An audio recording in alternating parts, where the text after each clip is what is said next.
Hello and welcome to my podcast. I'm your host Larry Liu, and today I'm very happy to be joined by Ronnie Bray. He's a good friend of mine here and Facebook, and also we had previously met, I believe, at the Jack and Cook Foundation scholarship that we both have received.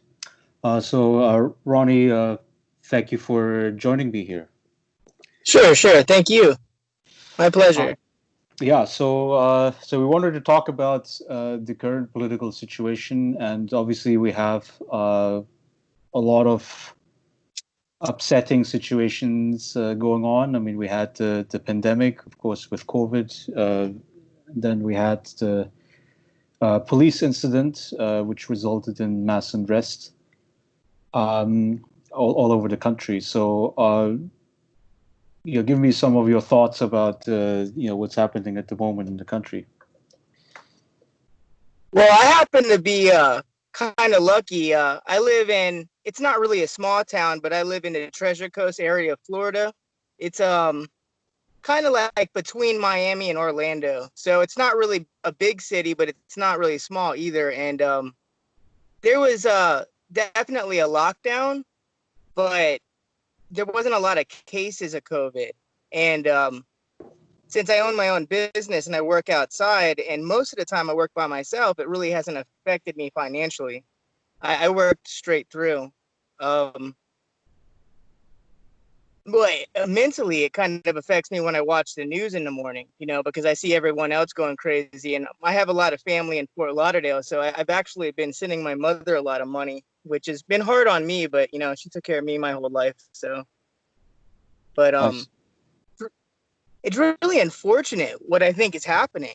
And I think the pandemic is one thing. I don't think it's as bad as they said it was going to be, thank God. Um, and the riots is another thing. But I think the worst part of the whole thing is that nobody knows what to believe. You have at least two different medias telling you two exactly different things. And it's all the time. It didn't start here, but when you're in a crisis, and you don't know who to believe, I think that's a real big problem. Yeah, could you unpack this a little bit for the audience? I mean, what are the two media streams that exist? I mean, I must assume you refer to, the Fox News world versus the MSNBC, CNN world. Could you give us some more details about what you mean by media worlds? Okay, so like generally, I'm talking about the conservative point of view versus, and that's like Fox News, Rush Limbaugh, things like that. And then you have the quote unquote the mainstream media, which is CNN. I used to think CNN was in the middle, but now they're basically just with like MSNBC, and then almost all the publications like the New York Times and even the Wall Street Journal sometimes. And then you have like popular opinion and media too, which seems to be aligned with those two point of views. There's definitely not just those two. Like I listen to some progressive outlets. I also listen to NPR and Joe Rogan. I like Joe Rogan a lot. So I try to get like five different versions and then extrapolate what I think is the truth from that. Yeah, I mean, I listen to Joe Rogan podcast as well. I mean, I've said it to a lot of people. I mean, it's one of the best sources of information, even though, I mean, Rogan doesn't go out and portray himself as political. Sure. I think he is quite reasonable. I mean, he doesn't. I mean, like, I wouldn't put a strong label on him, really. I mean, because you could say some cases he's more conservative, in some cases he's more liberal. So it's very hard to put I a think proper label on him. yeah, I think he's a good like if you're trying to get a sense of the average white working class guy, that's about I mean, I hate to generalize like that, but that's his opinion seems to be very much like mine. Like I still consider myself a liberal. I just kind of was forced out of the party. You know what I think is very interesting? I also listen to Jimmy Dore, and Joe Rogan listens to. He says that he gets his news from Jimmy Dore, right? Yeah. And I noticed that there's a lot of parallels between progressives and like Fox News. And I can't help but wonder if it's just because the progressive outlets are telling the truth. I'm not, I know that Jimmy Dore hates Trump, and so does Crystal Ball. I listen to The Hill, Rising, and but a lot of times, like, I'll see they'll be talking about the same stories, and they'll be saying the same facts, what they say that are facts, and they're aligning perfectly. And they have different opinions on what the situation, but then you'll turn on like MSNBC, and it'll be a completely different story. And So, in your, I mean, so I only occasionally listen to Jimmy Dore. I mean, I think he's maybe it's his shrill voice that turns me off a little bit. But I've listened to The Hill with Sagar and Crystal, and they have some interesting progressive viewpoints that is good to be exposed to. And Crystal Saga, I believe they were invited to Joe Rogan, I think a few days ago. yeah, it was. You listened to that as well, yeah. I thought it was a great description of where the media landscape is failing, and they were describing how it's basically all about money, right? I mean, you have to get the maximum ad revenues by the most extreme depiction of what's happening right in the country, like Sure. So Chris Cuomo, for instance, at CNN, right, who got COVID, and then he was playing his show from his basement, and yeah, and then when he was interviewed, or when he was interviewing his brother, the governor of New York, and Andrew Cuomo was telling his brother, you're doing a great public service to the world, because you were, despite being sick, you still go in front of the camera and show what your symptoms are. And what was crazy about it was that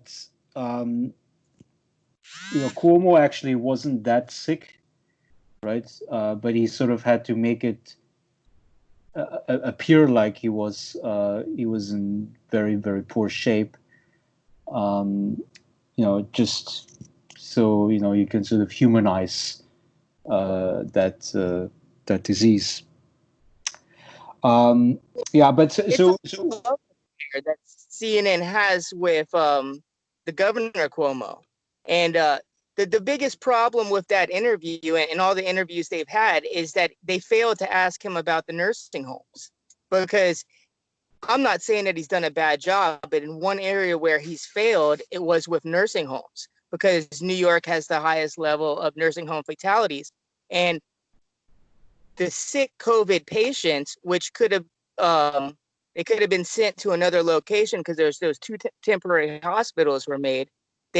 Somebody made a decision to put them back in the nursing homes, and it resulted in so many fatalities. So that's what they should have asked him that, or they shouldn't have one brother, interviewing the other brother if the guy doesn't want to, make his brother look bad. But that's where they lost me, because it's the same thing with the riots. Like, nobody's talking about the other 8 people that had been killed by the rioters. I mean, the George Floyd situation is horrible. That cop was a psycho. Everybody knows the guy was a psycho. But there's other people being killed, and their lives aren't less important than George Floyd's. So if you're not going to report that, then I consider you to be either biased or fake news. Yeah, so the issue, as you see it, is there were 8 people that were killed. Under what circumstances was that? I mean, maybe I didn't follow that too closely. during the riots, beaten to death or shot. I think 2 of them were cops. One of them was in a pawn shop. I was going to write down all the information for this and prepare better, but I didn't. So it was the rioters that were behind the death of these 8 individuals, including some in cops. different cities across America. You don't even know about it. That's crazy. Yeah. And I mean, so I think one thing has to be clear about the social unrest we are facing is that, you have a lot of, I think, what is legitimate protest, right? People are Sure, me too. being very upset about, years of racism and police departments. I mean, one thing that, should be noted in U.S. history is that, police sort of come out of this, wild, wild west tradition, right? Of, appointing sheriffs to sort of oversee the, newly conquered space in the West, in the western part of the U.S. Yeah, you would usually appoint sort of like the most badass individual to become the sheriff, and I think that's certainly. And then, of course, you have the history of slavery and things like that that come on top of it. But I guess the way how you might see it is that the incidents of the legitimate protest against police brutality happen at the same time as there is looting happening, right, in shops in the city, and that would be the thing that would have to be reported on, as you say, right? It's part of the story, but the whole thing is mismanagement of the media. For example, I'm about numbers, right? And I don't have all the numbers with me, but in 2019, there was around 800 fatal police shootings, right? Of unarmed fatal police shootings, there was 80. Only 10 of those shootings were with Black men. And five of those shootings, the police were prosecuted and either I think they went to jail.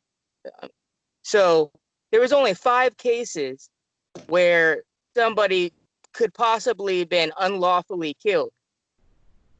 That fits the situation of George Floyd, and that's a horrible number, 5 people. But when you compare that to just straight up gang violence or black on black crime, it's like nothing.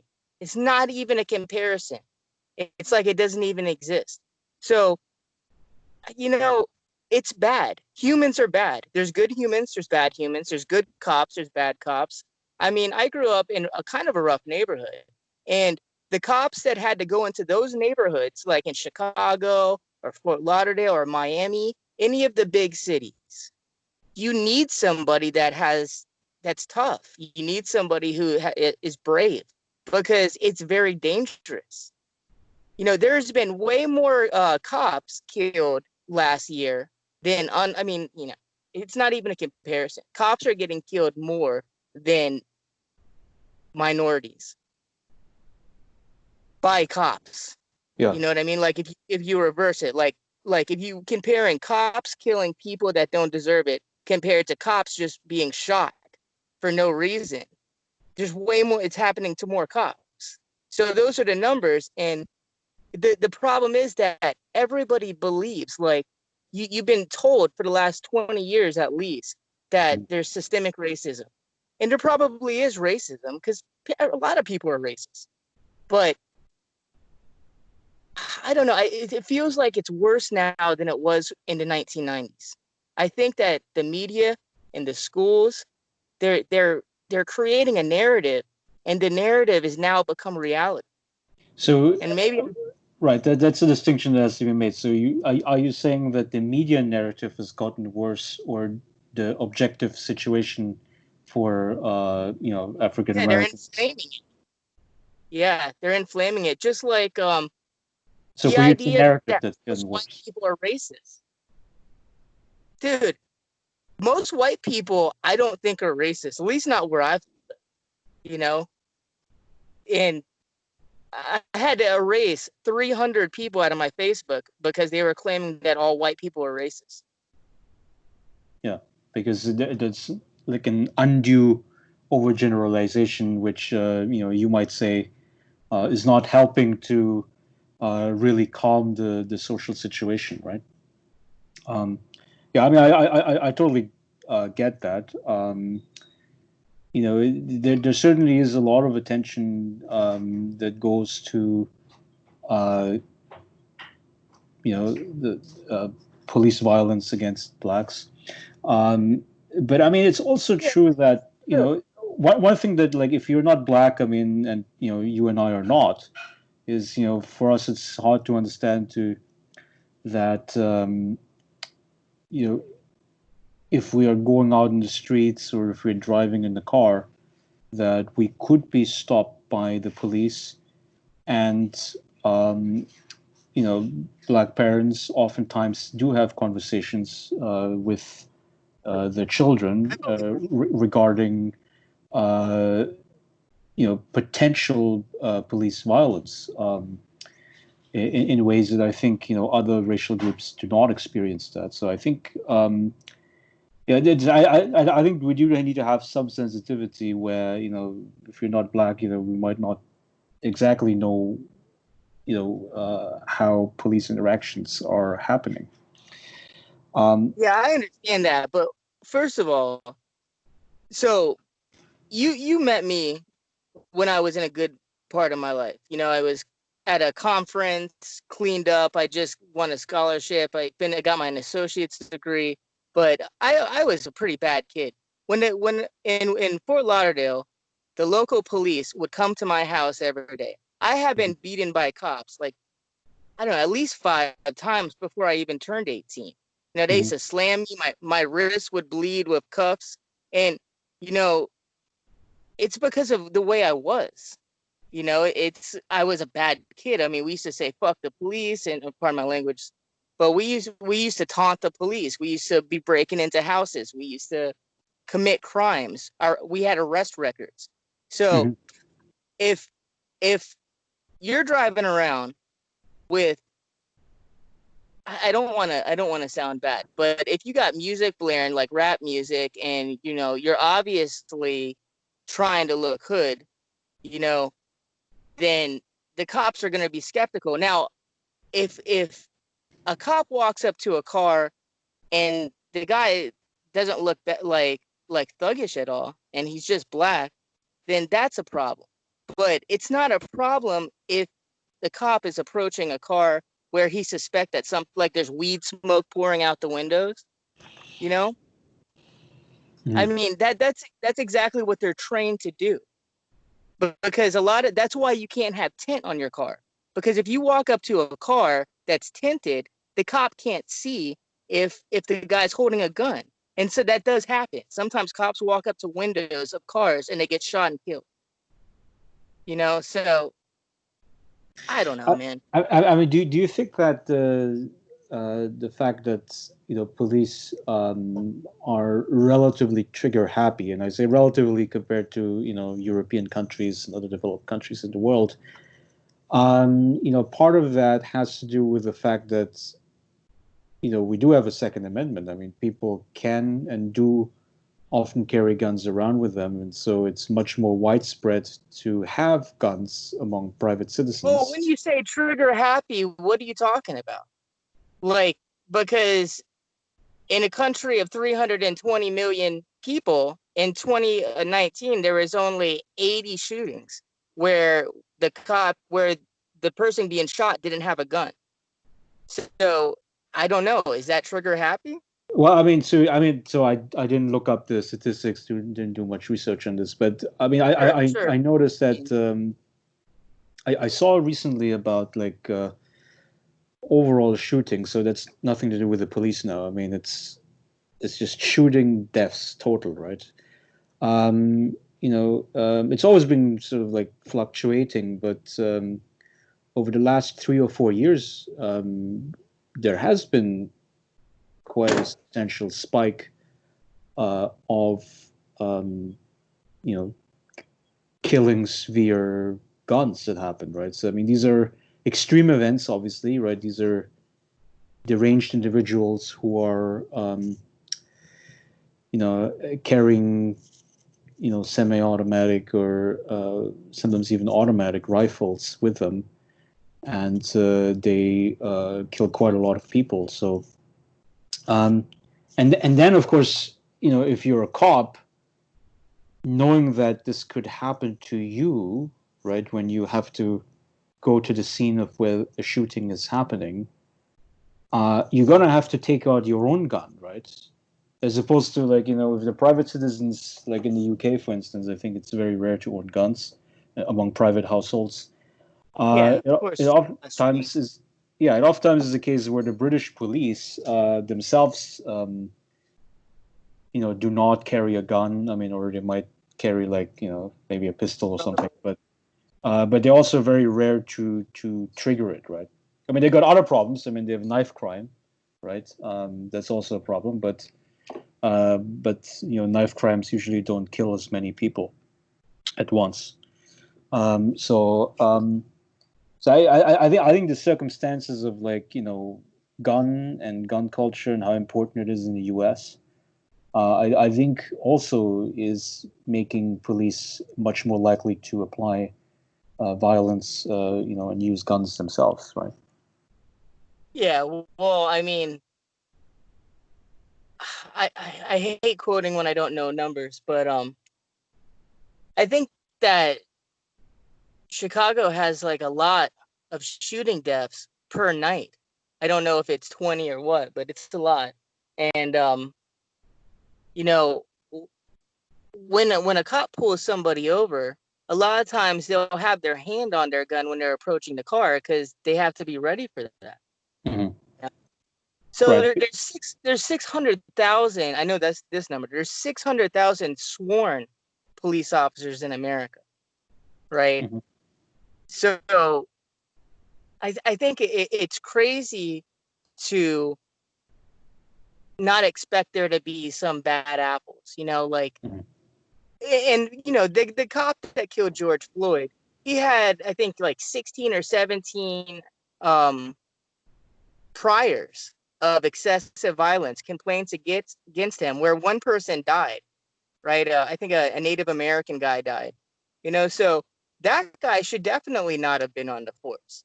That's a mistake in leadership that allowed a bad cop to get through. You know, that guy, he doesn't represent all cops. I know lots of cops that are real nice. I mean, I got pulled over recently, and the guy was like, "Listen, man, I don't want to pull you over, but I got to give you a ticket for not wearing a seatbelt." And I was like, "Oh, it's okay, thank you." I thanked the guy Yeah. for giving me a ticket because he was right, I was wrong. I mean, I have lots of clients that are police, and they're all very respectable people, and they're not all white, by the way. Not all cops are white. That's, you know, Yeah. think So that it's about race, man. yeah, I mean, see, I guess the main issue, I think, that a lot of police reformers and community activists are concerned about is, whether there is a formal process by which you can weed out the bad cops, and clearly it hasn't happened with the killer of Um, George Floyd. yeah, Uh, that guy. I mean, there was no process because if there was a process, the guy wouldn't have been in service. There was no process to weed out bad cops yeah. in Minneapolis because there's no way that guy could have got through. You know, um, he was a psycho. But if your question was about the Second Amendment, and do I think that all the shootings, not just cops, but all the shootings, is an argument against the Second Amendment, I would have said possibly, maybe a week ago. But after seeing the violence from the riots, right? And now when you can call the police and they're saying, "Oh, we're sorry, there's an emergency," and the cops aren't going to be able to come to your house. It doesn't matter if someone's breaking in. Because Now, everybody I has think to guard the protests, is what you're saying, right? They're not able to do their normal job. Well, it's not, it's that the people that aren't protesting, that are in the houses, are terrified. And some of them are being beaten to death. They're having everything stolen from them. They're having their houses and their small businesses set on fire. And then you go into the street. I seen this one video where this couple, and they weren't white, they were immigrants. They ran outside to defend their small business, and the protesters started beating this guy's wife, right? In the middle of the street. So he runs inside and he gets a bat and he comes out and he goes, "Stop beating my wife." And then they just beat him too. They beat them both bloody. They were like in their 50s or 60s. They were elderly immigrants that got beaten in the streets by the rioters because they were trying to defend their small business. If the guy had a gun, then it wouldn't have happened. He would have just shot him. Yeah, but the issue is that, see, so in terms of like designing ideal policy, I mean, you do have to make a choice. I mean, either you say everybody owns guns, or no private citizen owns guns, and only the state, which means police and military, owns the guns.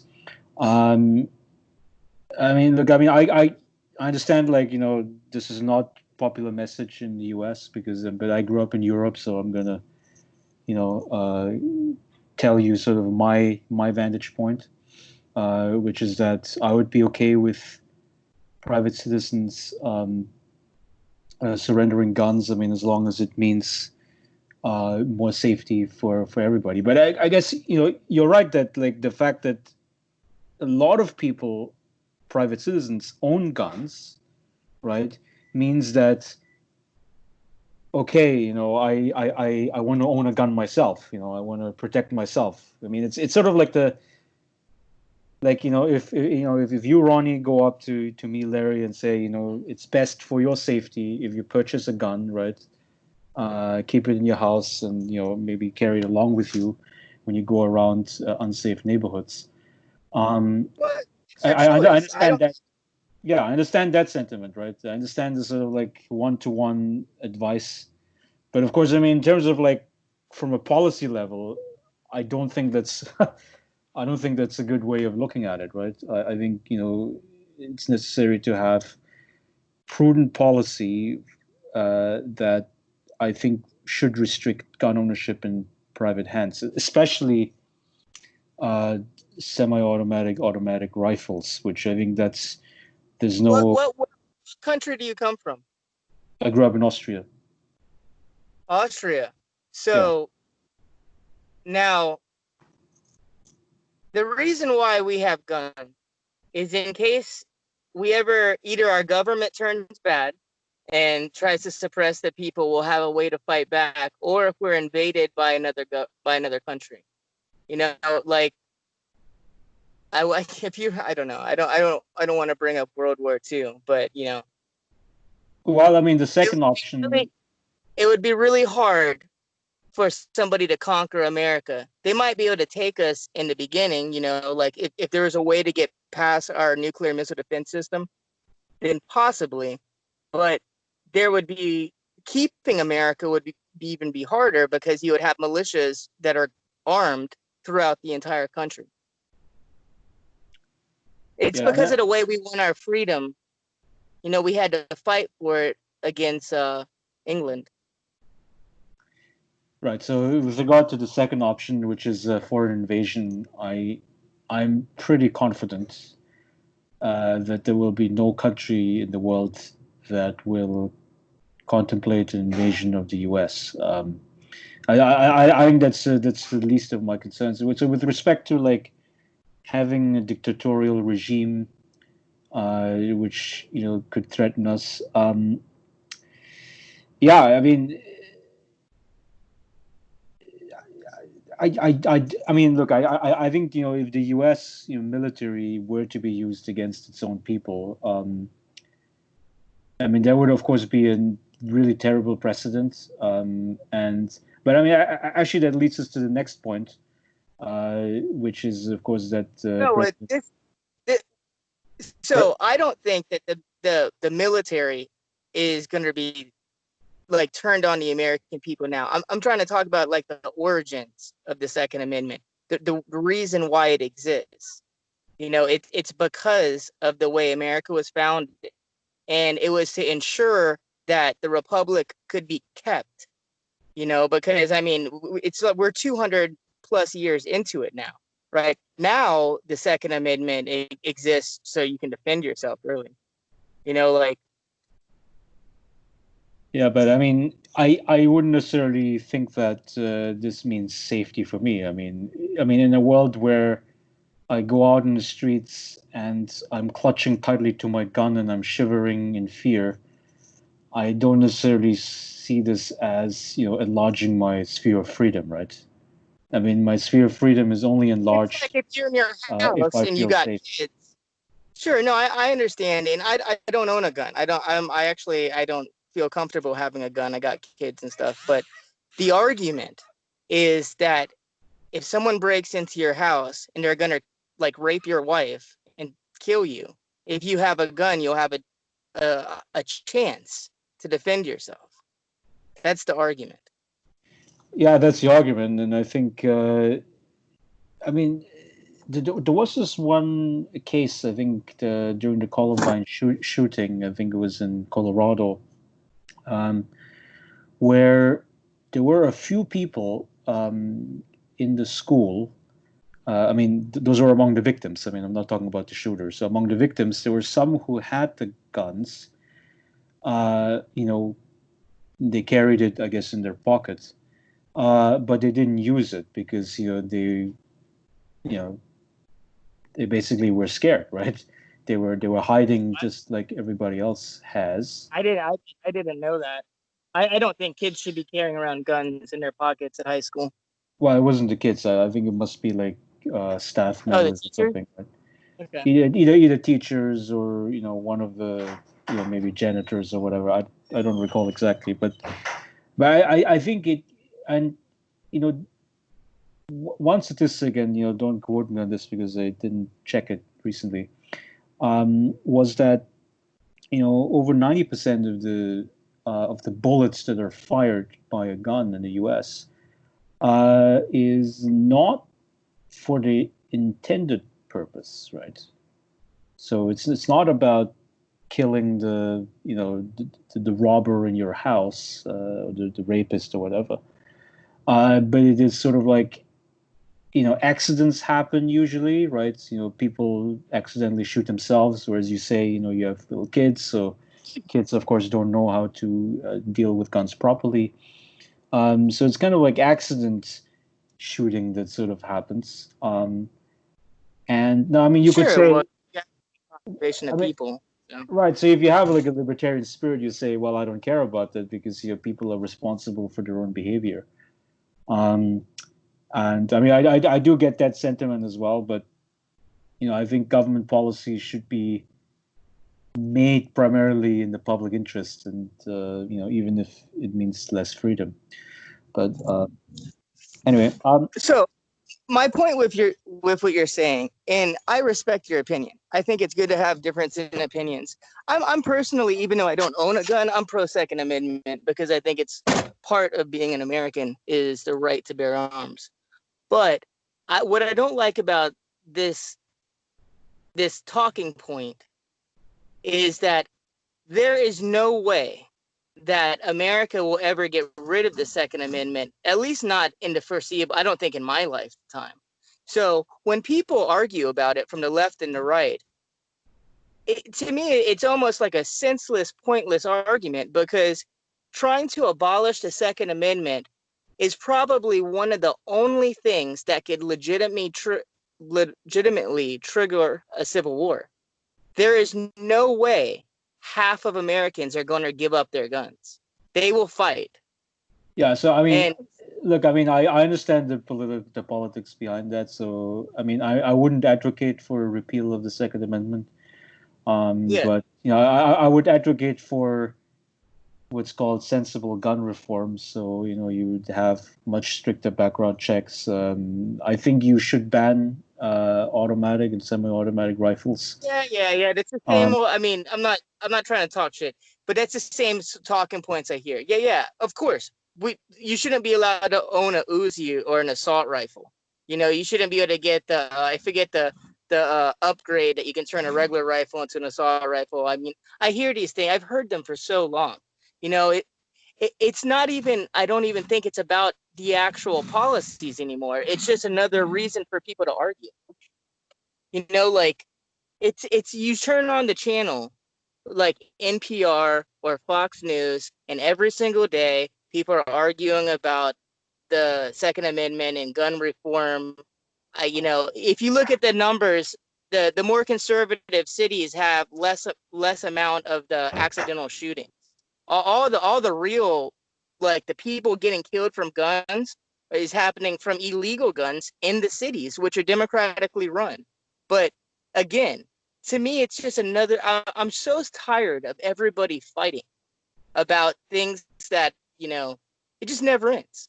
Nothing's ever going to change because Democrats and Republicans are always arguing about things. And it's like the saying, you know, united we stand, divided we fall. It sounds silly, but there's a lot of truth in that. America's so divided right now, and things are getting worse from the division, not better. Yeah. So, but so you earlier brought, so you're totally right on that. But you earlier brought up this point about military intervention, and so I'm a little bit concerned about the president's statements that we should apply military force, and we should basically crush all of the Yeah, but when he said that, protests. the violence for the most part stopped, though. I mean, the riots that night after he said that, after he deployed the National Guard, and, you know, he said that if you don't, well, basically what he was saying was, if you guys can't get control your cities and stop people from being beaten in the street and stop people from losing everything they spent their whole life trying to put together, I'm going to be forced to bring in the military. And I don't even know if he really meant it. I don't know if he has those constitutional powers or not, but I don't think that matters. I think he was wanted the whole world to see that he does not agree with Democratic governors and Democratic mayors letting people burn down the city and just destroy everything. You know, I But mean, so and so I after he made that statement, that was basically for the most part, the end of the bulk of the violence. That was the turning point, and everybody saw that in the country. Yeah, so I don't think there's going to be any official, I mean, regardless of which party, that says, let's burn down properties, let's, destroy the city. I mean, I don't think that's They've been justifying his violence. position. There's been city officials and on the news, I don't know all their names, but they have definitely been bending over backwards, trying to justify the violence. Yeah, I mean, it's unjustifiable, right? I mean, so the violence element, I think, is unjustifiable. I mean, the Of course. difficulty. Look, the difficulty that you face. I mean, obviously, like you and I, we are private people, private citizens, right? So we can say do whatever we want. But I mean, if you're like a public official, you are, under pressure, right? So you want to give the legitimate protesters, right, the peaceful protesters, you want to give them the ground to operate and to carry signs and to march. And at the same time, you want to deploy the police forces and the National Guard, if necessary, to crush the looters and the rioters. So I think the terminology is very, very important, right? So everybody wants to crack down on the looters and the rioters, right? And but then for the protesters, right? Different word, protesters, who are only on the streets carrying signs. We want to allow that to continue on for as long as is needed, right? Now, of course, the complication is that as long as you have protesters, the peaceful ones, out on the street, it's going to attract the rioters and the looters to do, what they're doing, right? The rioting and looting. of shops and stores. So that's why it's really complicated, and I think so that's why I wouldn't envy and I wouldn't Sure. look down on public officials who have to thread a very careful needle, right? Well, so yeah. the thing is that the peaceful protests, everybody's already like hyped up. They're already upset. They're already angry. When the riots start, a lot of the peaceful protesters begin to riot. Not all of them, but some of them. So when you have these crowds of thousands and thousands of people, it's a really tricky situation, because at a moment's notice, a peaceful protest can turn into a violent riot. And that's the whole point of Martin Luther King. And like was it Gandhi, the guy in real India that Mahatma Gandhi. yeah, he knew that, because so after George Floyd died, there was a moment where there was real political capital, bipartisan, for change. And everybody, Republicans and Democrats, were united in the fact that something was wrong. Either it was that the police department failed in weeding out a psycho, or maybe I was even buying into maybe there is systemic racism. Maybe that is a real thing. And everybody was horrified. There was tremendous political capital to change, real legislation. You could have even probably passed a second civil rights act, but the moment the protest turned violent, it was gone. It doesn't exist anymore. There will be no change. So the fringe end of the Democratic Party is taking it even further, just to assure there won't be any change. They say, let's defund the police, or let's just abolish the police department altogether. In Minneapolis, we won't even have a police department. We'll just relocate the money to I guess a neighborhood watch. I don't know what they want to do. But well, so that's what the Minneapolis school district was saying, I believe, right? They said that they were going to cancel the contract with the Minneapolis Police Department, and that I don't think that's a good idea. Well, so my point is, there won't be any change now. So everybody, George Floyd's death united people, and at first it started with the protest turning violent, and then it spread to the right and left wing medias, and now the whole situation is gone. There won't be any no way. So when you say you want to defund the police, then the president has to say, no, we're going to give them more money. So it became a partisan thing. And when you have two parties that are as far apart as possible, there's no way. There's not going to be any nationwide police reform now. It's gone. Watch. Look, the position of defunding police departments, I think. So I would say a modest defunding. To the extent that you are investing more in jobs and education and sort of productive, helpful things in society. I think I would certainly get behind that. They need to have vacations, Larry. But every 3 months the guys work, they need to have a month off paid so they can decompress, because their job is very psychologically hard on them. Not only are they dealing with real danger, especially if you're the guy that has to police like the hood, right? So you're in constant danger. Every day you go out there, you're thinking I could die.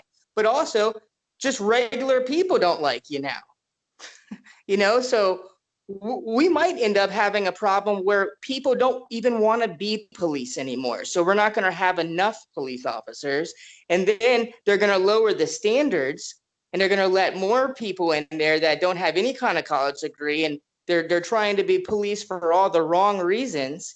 The problem isn't you can't defund them. You have to give them more money and give them like good benefits. So good people want to be police, because we do need them. If you didn't have police during the riots, there would be no city left. It would be completely gone. Yeah, I mean, certainly, I mean, during periods of uncertainty, I mean, during the periods of riots, I mean, I would also say that, the anarchist in me is stepping back a little bit because, I mean, without social peace, I mean, there's no, normal life as such, right? I mean, you're sort of always, shivering in fear when you're going outside. And I think that should not happen, right? So I totally get the idea that there should be that we should have police that's reasonably well funded. I mean, I also like the idea of vacations for police officers. But I mean, but that that thing about like having good job quality, having good benefits, having good wages.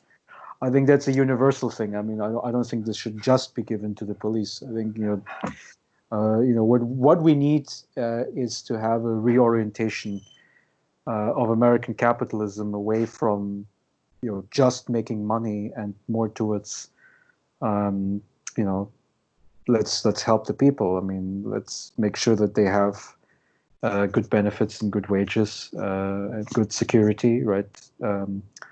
So that they become more optimistic about the future. I mean, and we don't have that at the moment.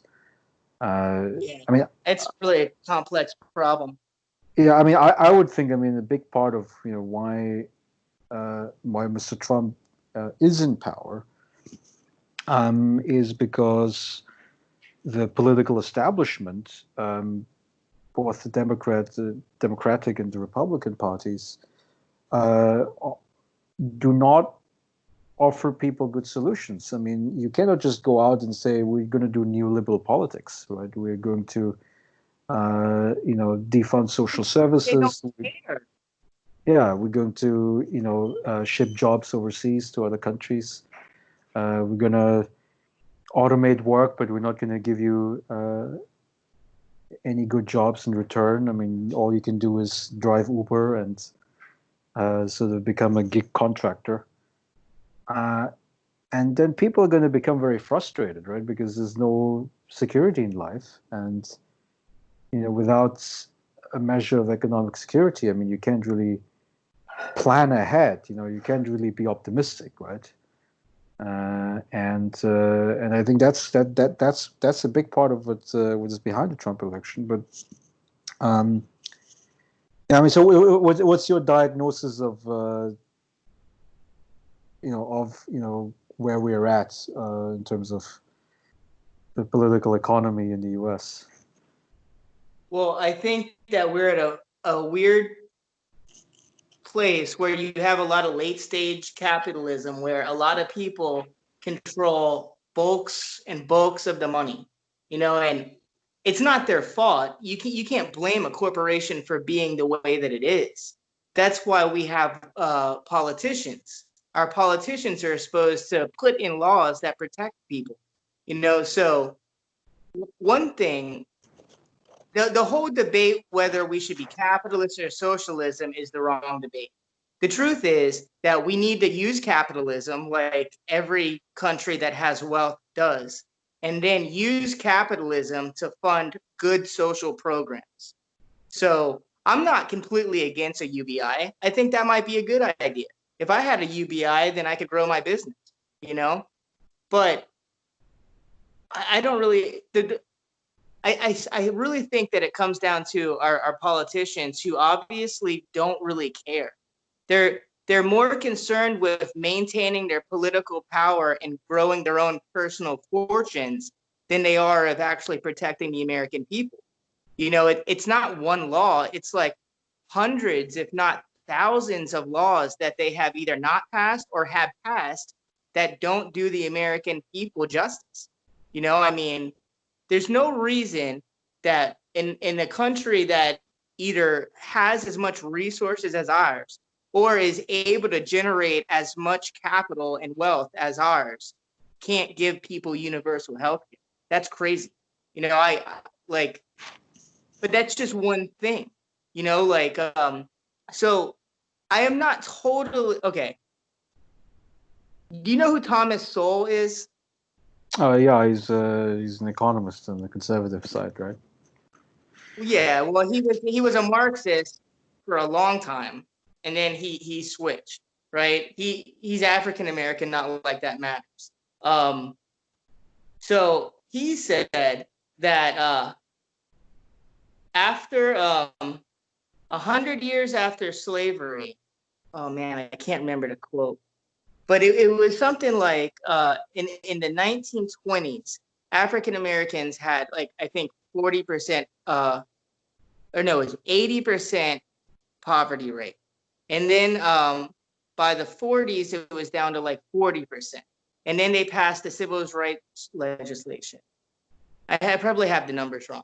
But what his whole point was that that welfare and like a minimum wage had the reverse effect. Like the minimum wage pushed people out of low-paying jobs, which were the only jobs that they had, and then the welfare broke apart families. That it incentivized families actually splitting apart. And yeah, I don't have his number. I wish I would have prepped a little bit more for this, but this guy's really smart. He's wrote like few books on it. He's got all his data in order, and I don't want a UBI to have the reverse effect on people. I'm not saying it would, but my concern is that if you start paying people no matter what, they'll choose not to work, which would be what would they do? They would just be bums, you know? Yeah, but it's a very pessimistic assumption. I mean, if I can suggest another book for our listeners and maybe for you as well, um, it's a new book that comes out, Humankind. It's the title by Rutger Bregman and I think another co-author. But you know what he's basically trying. I mean, I've only read the book reviews because it hasn't come out yet, I believe. But what he's saying is that the reason why we as human beings are successful, right, and successful as a species, right, the fact that we develop products like Skype or the computer that we're using here to talk, or that we are so wealthy, right, is because of cooperation, right? I mean, the idea that it's not the survival of the fittest; it's the survival of the friendliest. And Yeah, absolutely not. so that's a very important thing to say, because your assumption about human beings is determinative of the policies you're going to make, right? So, and what that means is that, of course, if you believe without evidence, right? If you just believe that people are going to be lazy if you give them the money without anything in return, then of course you're never going to implement that policy, and then we cannot see the good effects of that policy. So what I would simply submit to you and anybody else that really has the most pessimistic version of human nature is I don't really have a pessimistic version of human nature. it's really to take a step back and say, well, let's give people the money and we'll let them figure out what the best path in life is. I mean, so I look at this. I mean, you're always going to find 5% of the people, okay? They'll take their money, they'll spend it on booze and then on video games, and then they're just going to hang around in the house and they're not going to contribute to society. So you'll always be able, to find these people and make them, sort of as a negative standout. But I can guarantee you that the vast majority of the people, right, they want to work, they want to contribute to society, they want to start their own small business. Well, they haven't been able to do that because they were so fearful, right? So they stuck with their old employer, even though they worked a job which they don't enjoy. And so don't see it as like, oh, it's going to be harmful and make everybody lazy, but rather think of it as opportunity, right? I mean, that's America is so optimistic, right? We love the idea of opportunity, and I think that this is what UBI is giving us. It's giving us the opportunity. It's giving us the leg up to take the boot off of our throats, right? Which is about economic survival. And then once we're able to breathe freely, and I think that's a very strange thing to say after George Floyd's death, but anyway, after we're able to breathe more freely, we can then decide how we contribute back to society. And most people are contributing back to society. I think we shouldn't have this pessimistic impression, because if we had it, then of course we're never going to pass the policy, right? And we're never going to see the good parts of it. So I don't know. Have you ever lived in a low income neighborhood? Well, I mean, not dirt poor. Certainly not dirt poor. No. I have, and actually I still do, right? And I grew up around a lot of minorities in low income neighborhoods, and some of them work really hard and some of them don't, and I don't know if a UBI would benefit those communities. Now, I know it will benefit some people. There's always outliers, but so you're saying it won't benefit poor communities? I'm saying that I don't think it would. Okay, you're gonna have to explain it to our audience. You have to explain that. Why? Well, because there's a certain utility that you gain, like a self-respect from working your way out, right? It can't be given to you. But I mean, I might be wrong there. I mean, but I know that it's not really that people can't pull themselves out. It's that they don't believe they can pull themselves out. And by just giving them money, I don't think it is going to make the change that we need to heal some of these neighborhoods. They need to believe it's possible. And they don't believe it's possible. It's like anybody around here. Yeah, they don't believe it's possible because they don't have money. If you don't have money, then of course you always have food in your throat. Then what makes me different? Is it my white privilege? Because I don't have money and I'm pulling myself out. Well, so I'm a single dad with 2 kids. I live in the hood, and I started my own business, and I'm pulling myself out. It's long, it's hard. Sometimes I fall, but I have to get back up. I have to fight for it. No, I totally get that. Yeah, I mean, but it's like, so that's where the policymaker has to make a decision, right? I mean, so of course the thing that works for Ronnie Bray will not work for the entire community, right? I mean, but I want to be clear too. I'm not saying that we shouldn't do it. I think that we should do it. Like I especially on a temporary basis. I said a long time ago when this thing started that I supported a UBI, for like a year at least. And then if everything started getting better, maybe that would open the door to make it something permanent. Maybe not for everybody, maybe not universal.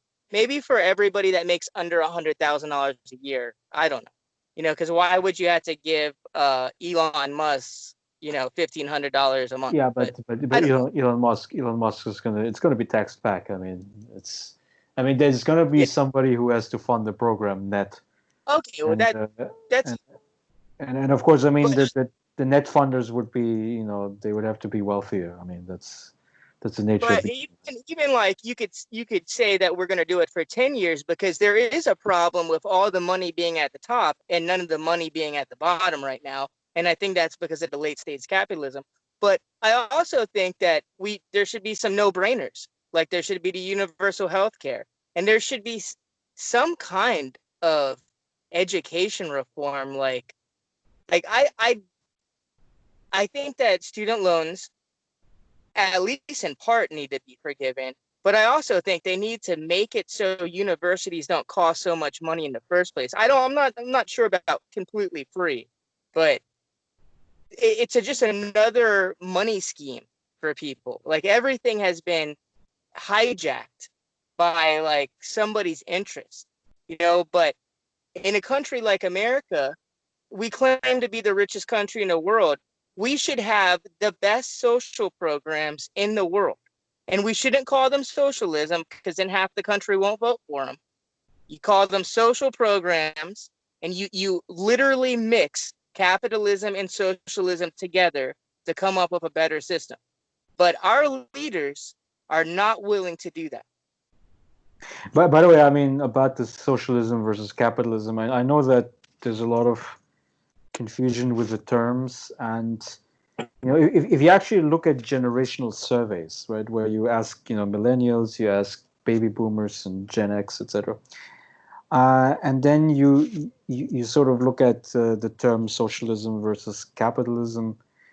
The younger generations become much more skeptical about the term capitalism and more And the favorable to the term generation socialism. also want to defund the police department. So they don't know shit. No, but it's important to say this because basically the reason why the word socialism is dirty is because of the Cold War. Now, I mean, obviously the Soviet Union collapsed in 1991, the same year I was born.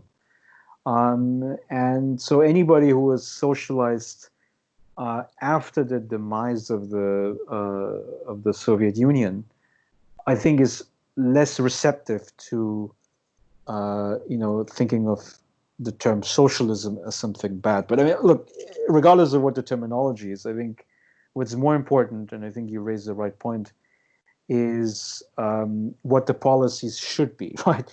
And you're totally right that we should start investing in our people, right? So just on this point of like, okay, we'll give UBI to people, and then they could be lazy. I mean, look, we've had a lot of experiments. One of which I looked more closely was in India. I think in 2010, 11, 12, they did a UBI experiment with I think 100 villages.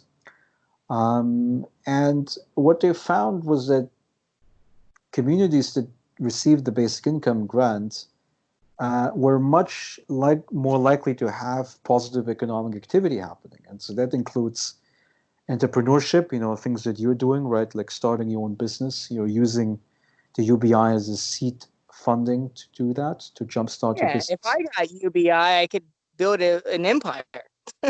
Exactly. So, and I think, but that's the reality because that's how human nature is, right? So the sort of this idea of like, I'm going to go lay down on the couch. I think that's, I don't think that's common. I don't think that's a common experience. I think, people want to get up in the morning. I'm just saying in low income neighborhoods and projects and stuff, it's going to have negative effects on some people. But I maybe it's like one of those things where you just got to like push through it and just see what happens. Now, I'm not saying don't do it. And maybe I'm wrong. I'm hoping I'm wrong, but growing up in South Florida where it's a melting pot, and like I grew up with a lot of Haitians and I love Haitians. I have a lot of Haitian friends, but I mean, it's like the Haitian that comes from Haiti. Oh God, I hope I don't upset the Haitians, but the Haitians that come from Haiti work really hard. It's like they can make things happen, man. It's like this next generation falls into this hopelessness where they idolize like rap stars and they think it's cool to sell drugs and gangbang, and it's like a tragedy, man. And I see it a lot. I'm seeing it with the Mexicans right now. I live in a Mexican neighborhood. The Mexicans that are still Mexican, that know what it's like to live in Mexico, they work their asses off. But a lot of their kids are turning into gang members. And it's just like a failure of society. I don't know what it is. Maybe it has nothing to do with BI. I spend all day trying to figure this stuff out, and I really don't know. But yeah, Yeah, I can The just give you problem another. with your argument, and I'll shut up for a second. The problem with your argument is that you're making the assumption that our leaders actually want us to move up, that our leaders want what's best for us. I don't think they do. I think they're content with us fighting amongst ourselves. I totally agree with that. I mean, your last point. I mean, that's a real big problem. But okay, so with regard to first generation immigrants, right? Look, I mean, I grew up in Europe. I mean, we experienced the same challenges over there. I mean, we have a big Muslim population in Europe, and the first generation works very hard, and does their best. They usually don't climb up the ladder because their German skills aren't that good, or French skills or whatever. And but they'll work hard, and then the children, the second, the third generation, they fall. I mean, not all of them, but some of them fall into a negative spiral.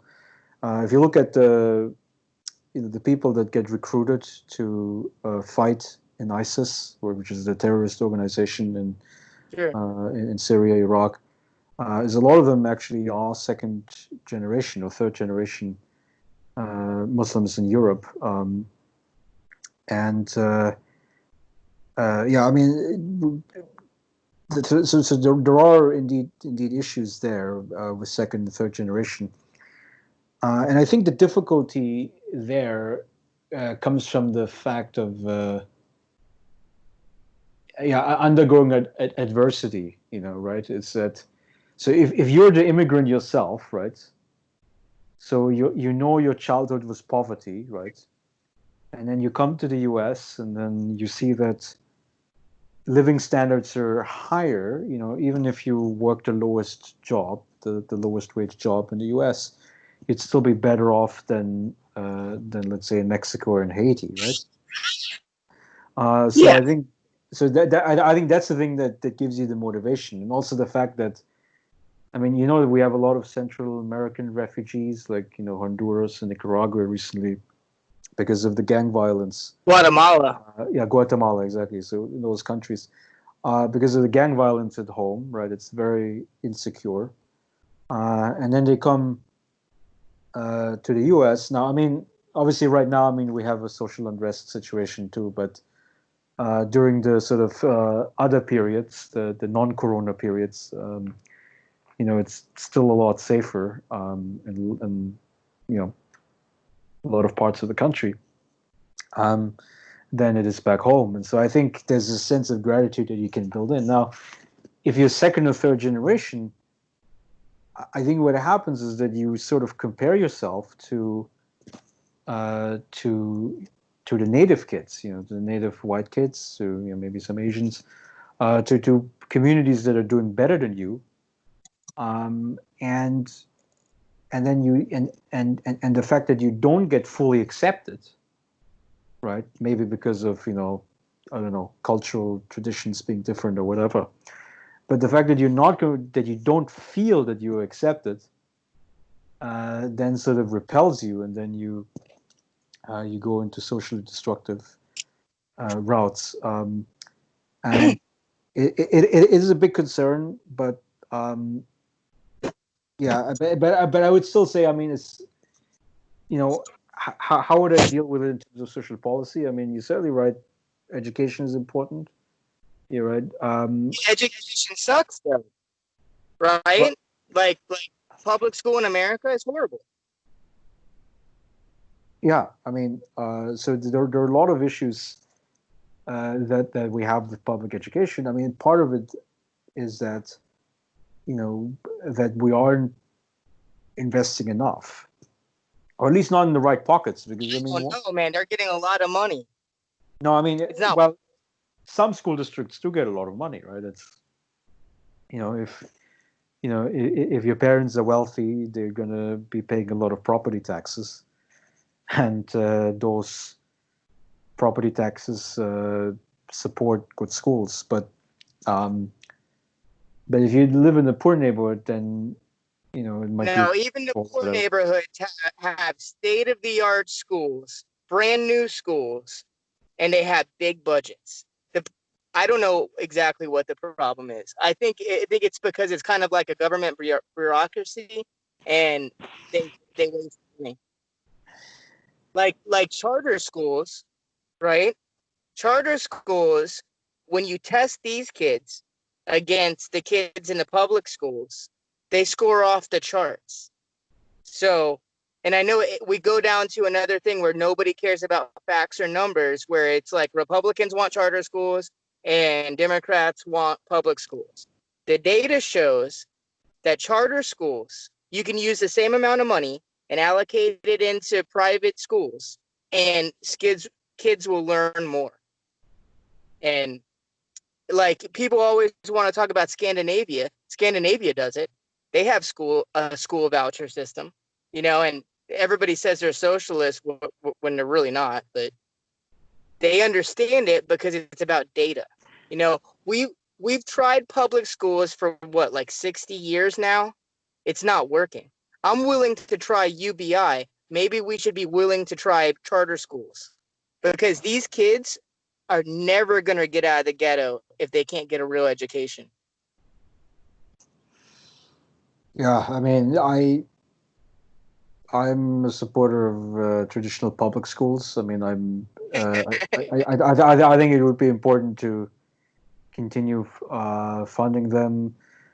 Now, I mean, so one of the Well, objectives that the school reformers have, which means the charter school proponents, is that in charter schools, yeah, you don't have union contracts, right? So you don't have powerful teachers unions behind that, but in public schools you do have a teacher union, um, and I would just wonder, like, whether we picked the wrong target here, because you know if a teacher is not in a union, I mean, it's not just a teacher. I mean, it can be anybody. I mean, any job, right? If you're not in a union, you will be paid less. You'll be having fewer benefits. You'll have less security overall in your life, and isn't that one of the problems that we've been fighting against, right? Which is this oh, neoliberal mantra okay. of weakening unions,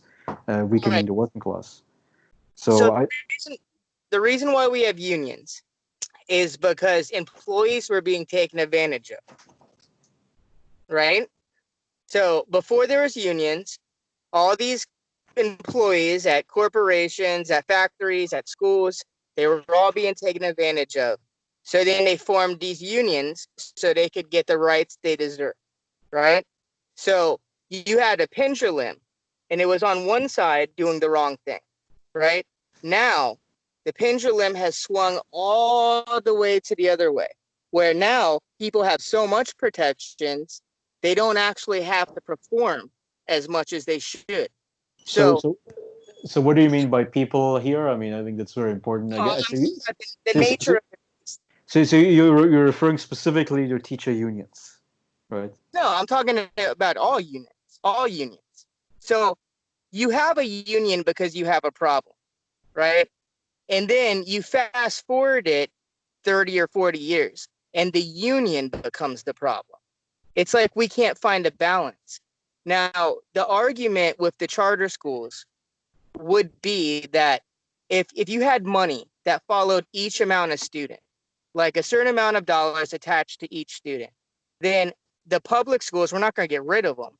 They're just only going to get the amount of money for how many students they have. So if you create competition, then the charter schools are going to want to have good teachers. So if they want to have good teachers, they're going to have to pay them and give them benefits.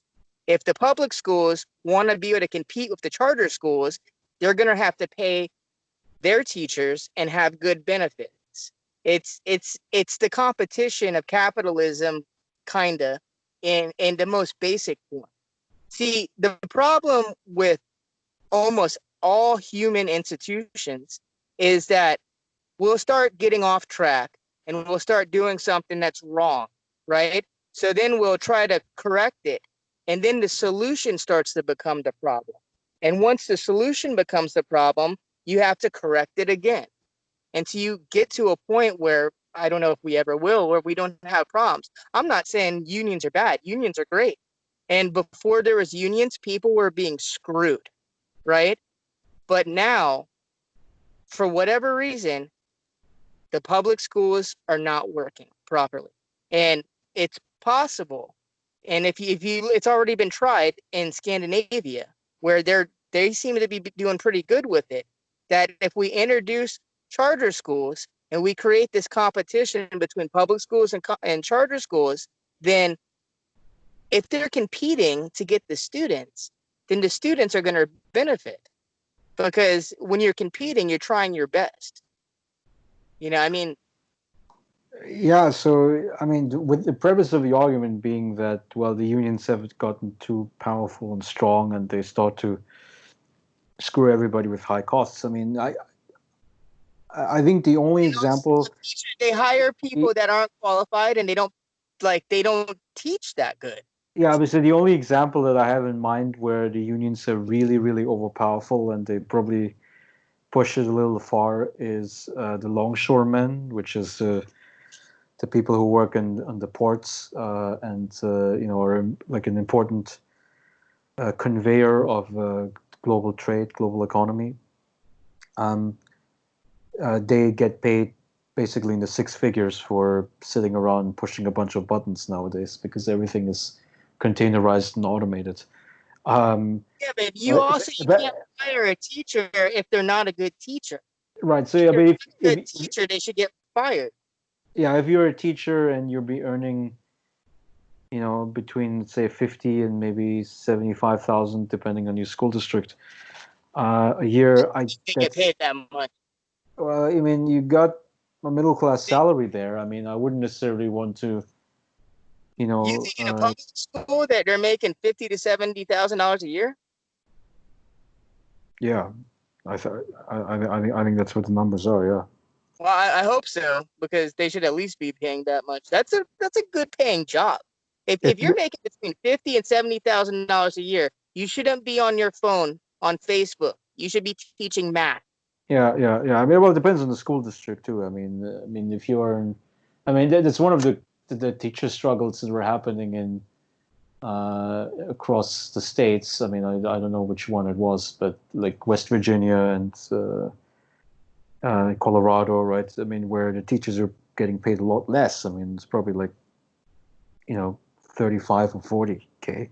Yeah, that's not right. They should be making more than that. If we're expecting them to train our kids and teach our kids, they should be making $50,000 or $70,000. Exactly. So, and I think the point being that you're best able to pay teachers decently if you have unions in place. So I don't think that the competition argument is why can't teachers that work in a charter school still be part of a union? Well, but so that the proponents of the charter school, right? It's a very big camp, right? I mean, it includes people like you. I mean, sort of like concerned private citizens, but it also involves people who have an anti-union agenda, right? And it has been the case so far that in the charter schools, you don't see any of the teachers being unionized, right? And so there is this very clear push in order to squeeze out the teachers' unions by basically opening up these charter schools, and then, of course, in exchange, closing down or reducing the size of public schools. So that's just the nature of the game. That's why I say that any attempt to improve the quality of the education system, right, I think has to come from inside the public education system and not outside of it. It's like but it doesn't work. You have no track record of it actually working. Yeah, but I mean, we've been trying it for 60 to 80 years. It hasn't worked. At what point do we say, "Oh shit, this ain't working"? I'm not saying to get rid of it. I'm saying it Right. might be time, and it just might be time to try something new. Well, I mean, you recall the Just like conversation. UBI. Well, the beginning of the conversation where we talked about police and police reforms and stuff like that. And then, of course, now you have people who say, well, you got to abolish the police department. I mean, we of course agree that abolishing the police department doesn't make any sense. And I would apply the same logic to the public schools. I mean, it's like, look, I mean, these are institutions that we've had for so many years. I mean, we have to try our best in order to improve it from the inside, without necessarily destroying teachers' unions. So that would be my main concern. Now, with regard to, okay, can you compare the qualities between the charter and the public?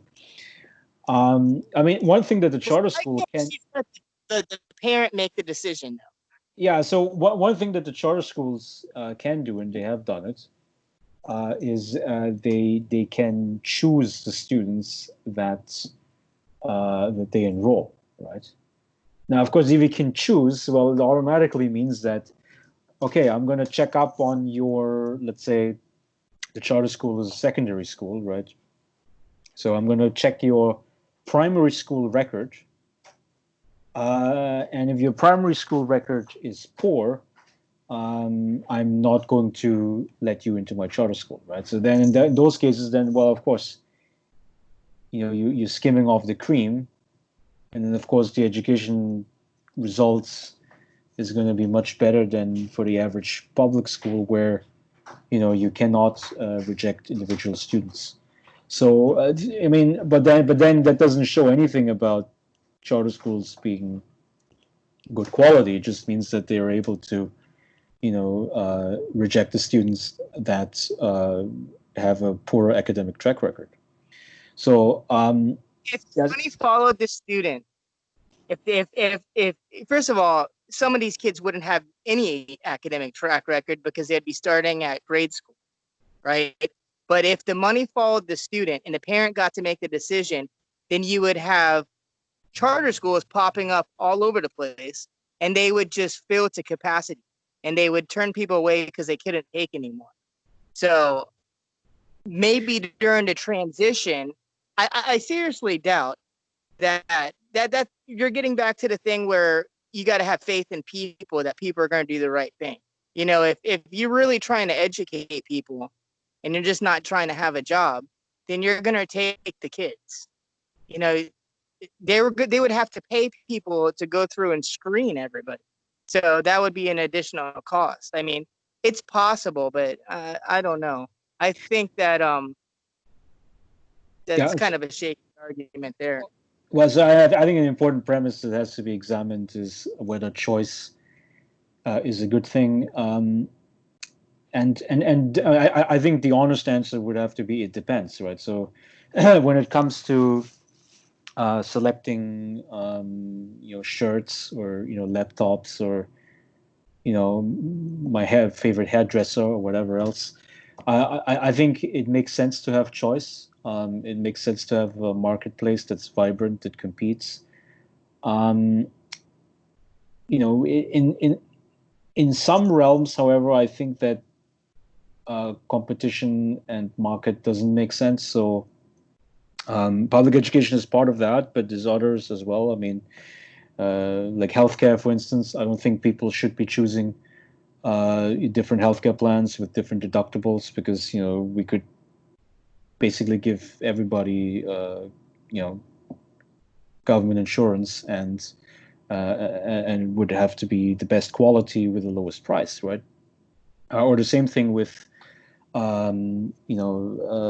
utilities, right? Like, because you're not going to have like 50 water pipelines that connect to your water faucet. You're only going to have one, right?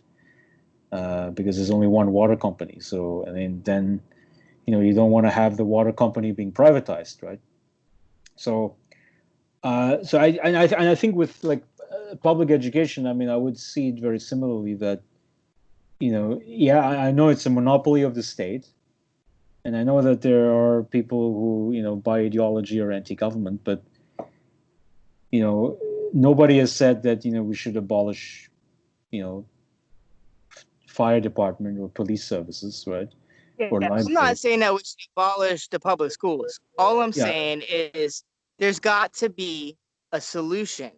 We can't find a solution. I'm not saying charter schools are the way to go. All I'm saying is you can't be unwilling to try something, because whatever we're creating generations of humans that don't have what they need to succeed in the world. And it's related to the riots. It's related to the news. It's all connected together. It's all a tapestry of mistakes. And all I'm saying is there's lots of data that public schools don't work. There's not very much data that trying charter schools might not work.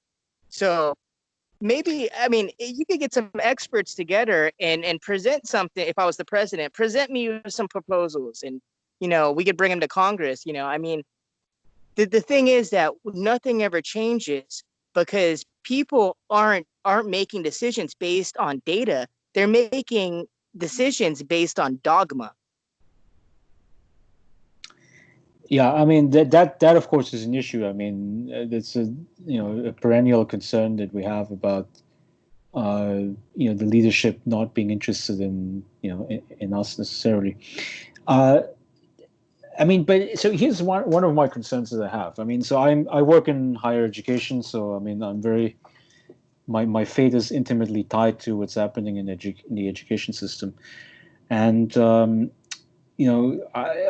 thing my concern is that even if we have the most educated people in the world, right?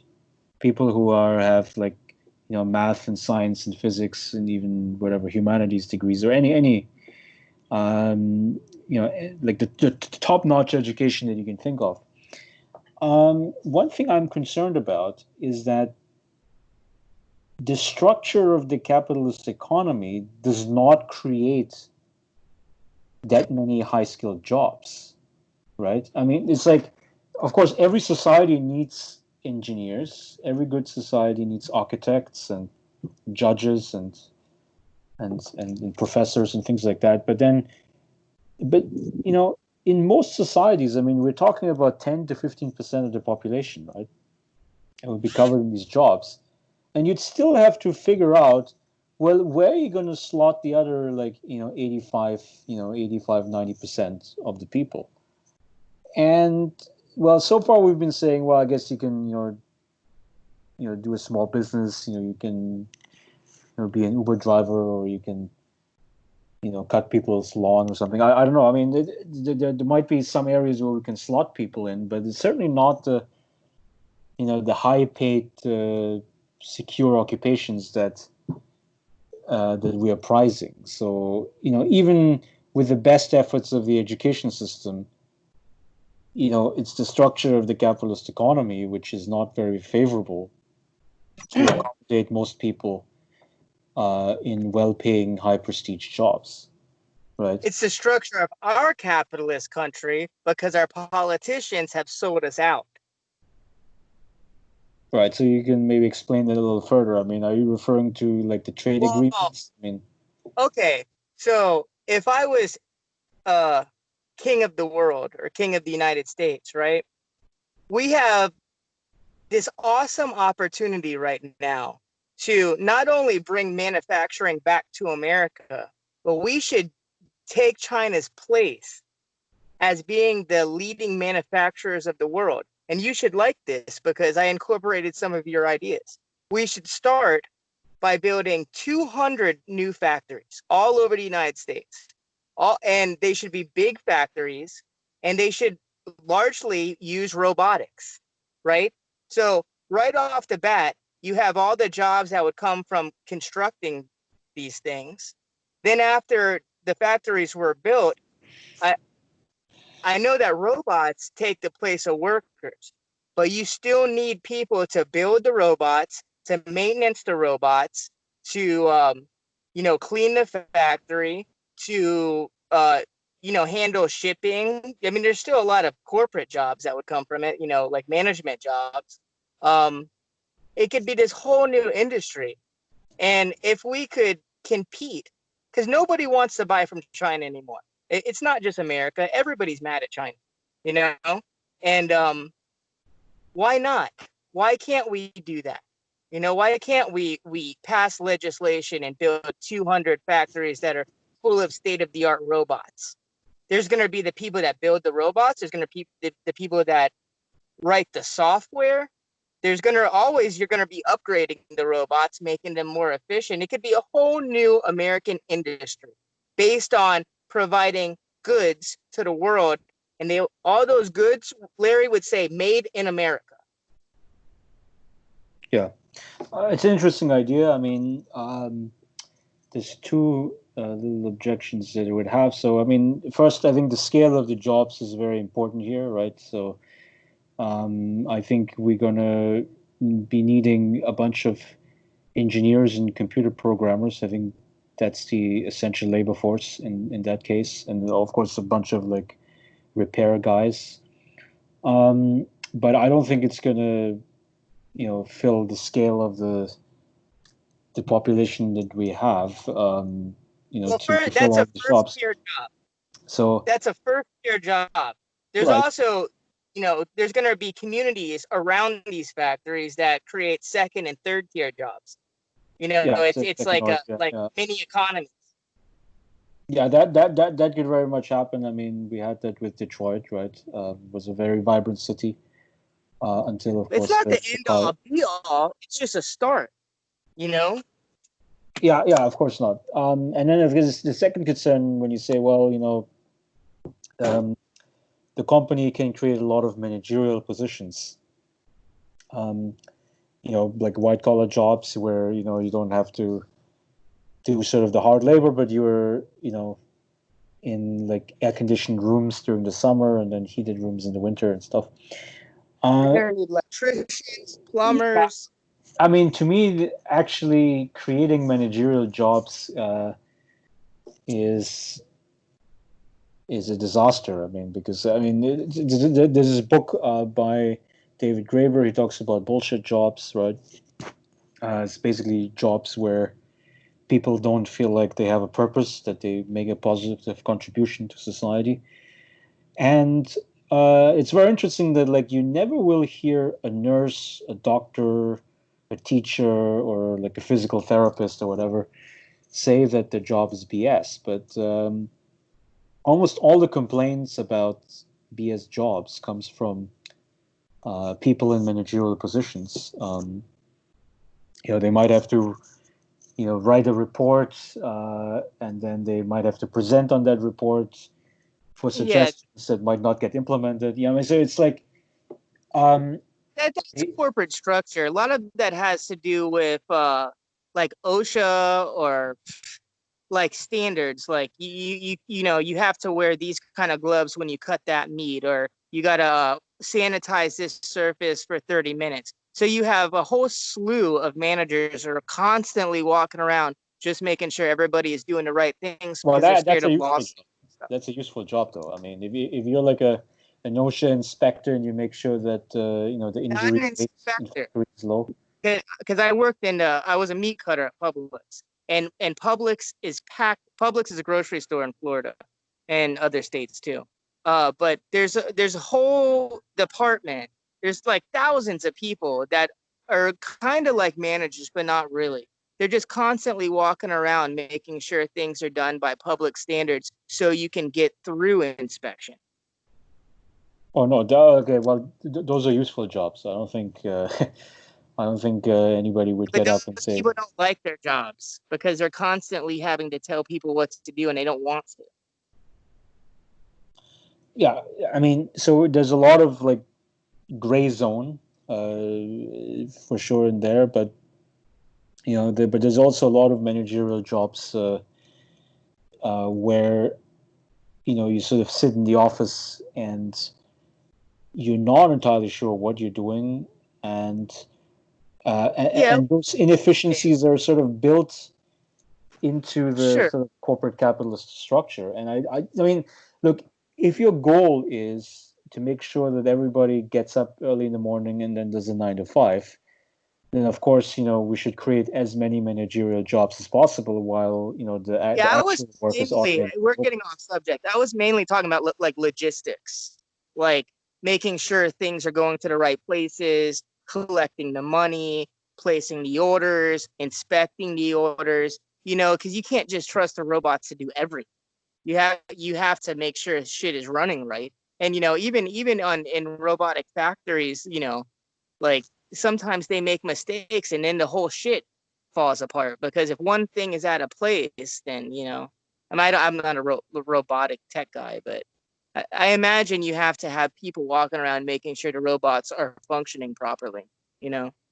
Oh, you do. I mean, there was this one example I saw maybe 2 years back, but it was about an Adidas Speed Factory, I think they call this. So it's about creating certain like designer shoes, and they used to produce them in Indonesia, which is one of the main sites of production. And they shut down that factory and they brought it back to Germany in Bavaria, which is the home province of Adidas. And they hired 200 employees or something for that plant. And that's not a lot. I mean, considering that, I mean, you'd be producing many, many shoes. Sure. It's not. Yeah. So, and of course, you could say, well, these 200 jobs, I mean, it's better than nothing. But I mean, if you consider that, you might have had like tens of thousands of Indonesian workers that, worked in those factories to produce the same amount of shoes. You can already see that, the labor intensity is eliminated in those cases. Yeah, but So you're making, you know. yeah, so you're not. I mean, so it's not about, yeah. So you reduce the number of jobs. I mean, you certainly create new jobs. I mean, I don't think anybody denies that.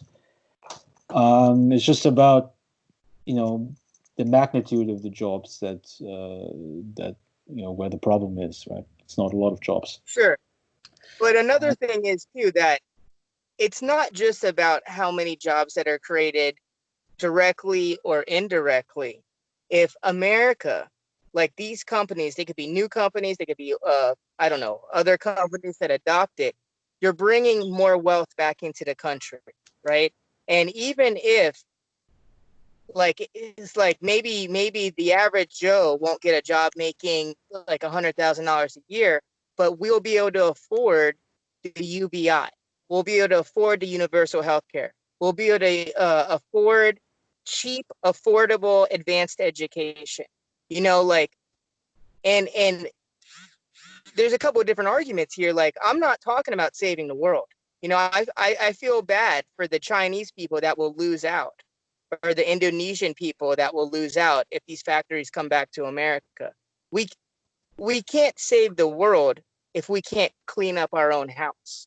Like maybe we could do something for the rest of the world, but it's too much of a responsibility to bring all of our own people out of poverty at the same time worrying about people in other countries too, you know?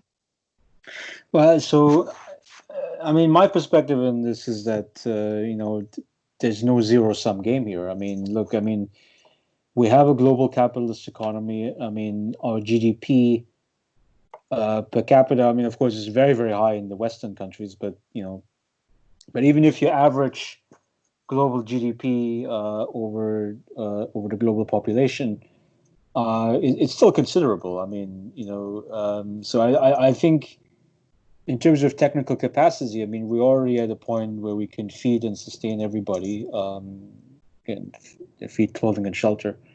So I don't think this this would be the issue now. I mean, so the issue is that the distribution system is screwed up, right? It's just that any gains that we produce, yeah, including with globalization, including with automation, tends to flow to the people at the very top. And I think that this is the thing that we have to address immediately. I mean, but you're certainly right to say that it would be the nation states that would have to take initiative because the UN doesn't do anything really. Um, so it has to be nation states, and they would have to stand up for their own people first and foremost, and I think I'll agree with that. But I mean, but this idea of like, okay, I'm only going to benefit America, and then it means that the people in other countries have to take care of themselves.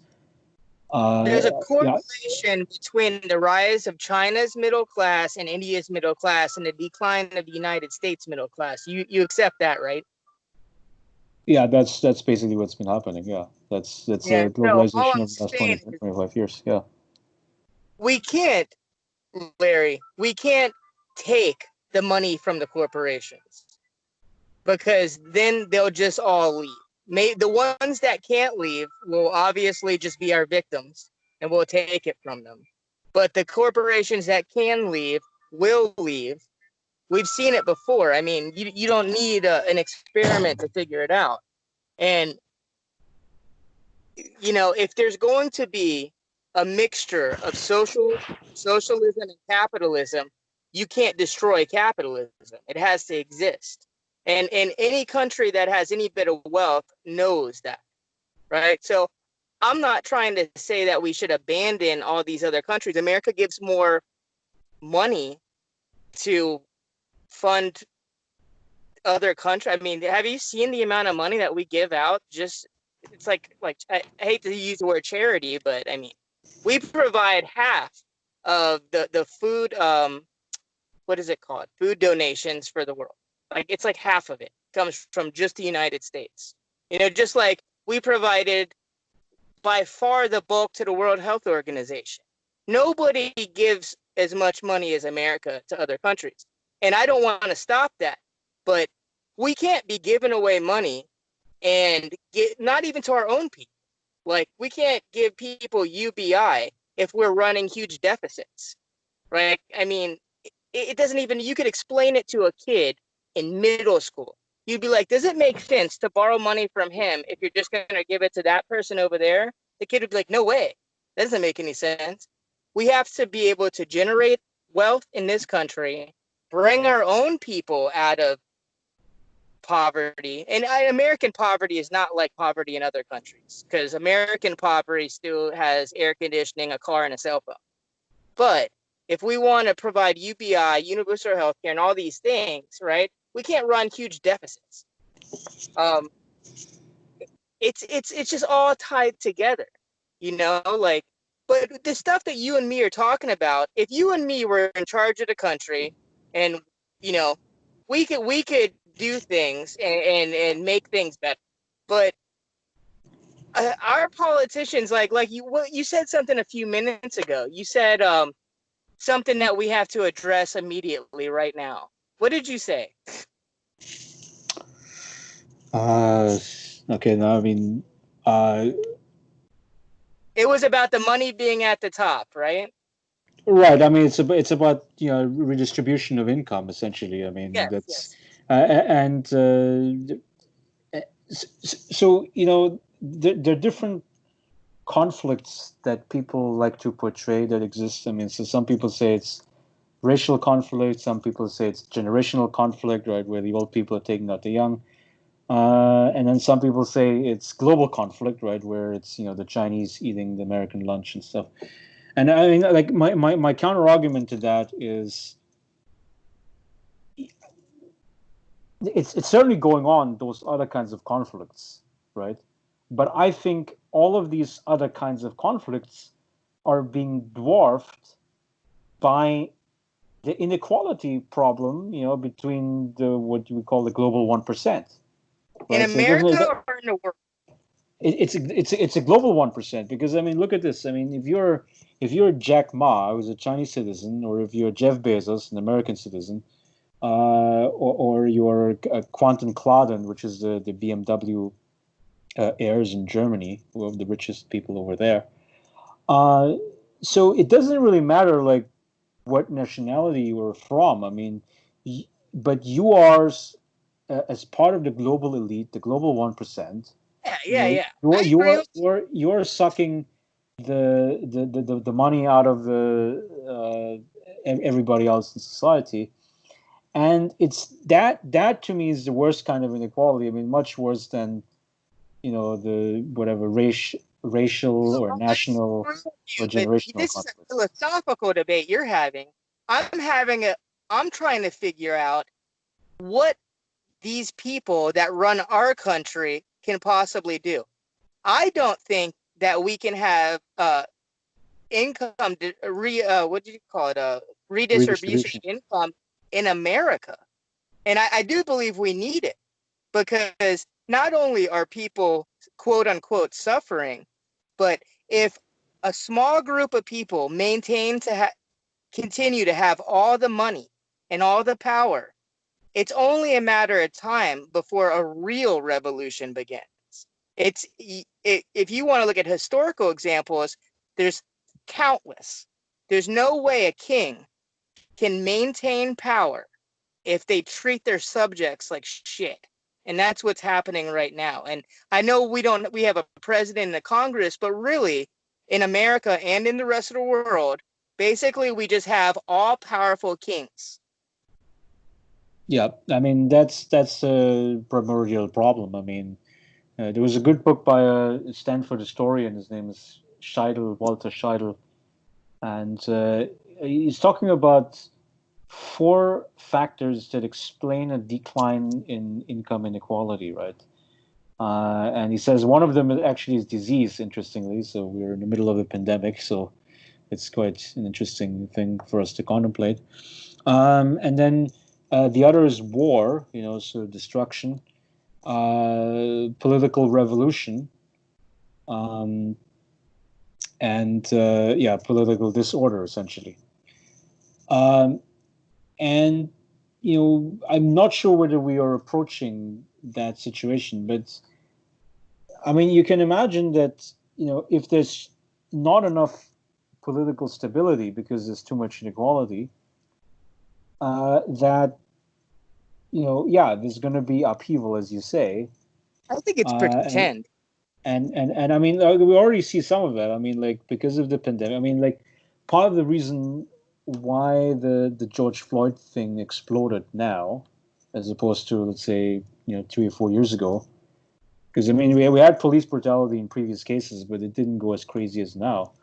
Is because COVID. of COVID, because we have 40 million people without jobs. This is basically we are approaching Great Depression territory. I mean, I saw the unemployment numbers like 13.5%, and I was like, well, and then if you actually dig into the numbers, it's more like 27% because there's a lot of people that basically stopped looking for jobs, right? So the broader measure is closer to 27%. So we are basically in Great Depression territory. And if you tell people, well, you should go home, you shouldn't protest, I'm like, well, what are you going to go home to? There's nothing for you at home, right? No job, no income, right? So Yeah. so I mean, so we already are in a very extremely tense situation, and I think it's an opportunity. I think for us as activists to demand certain policies that might ameliorate the tension. I mean, UBI I think is the simplest, right? Where we don't have You need to. a leader, man. You need a leader, a real leader. There's no leaders, right? Trump was an anomaly. Trump, they never seen him coming. Like he wasn't part of the plan. I think that Nancy Pelosi and Mitch McConnell, when they're behind closed doors, they say something like, yeah, it's going to be okay as long as everybody keeps fighting. Like I think they actually, at some point, I don't know if it was by design, but they realized that the conflict between the left and the right is the perfect smoke for them to do whatever the fuck they want to do.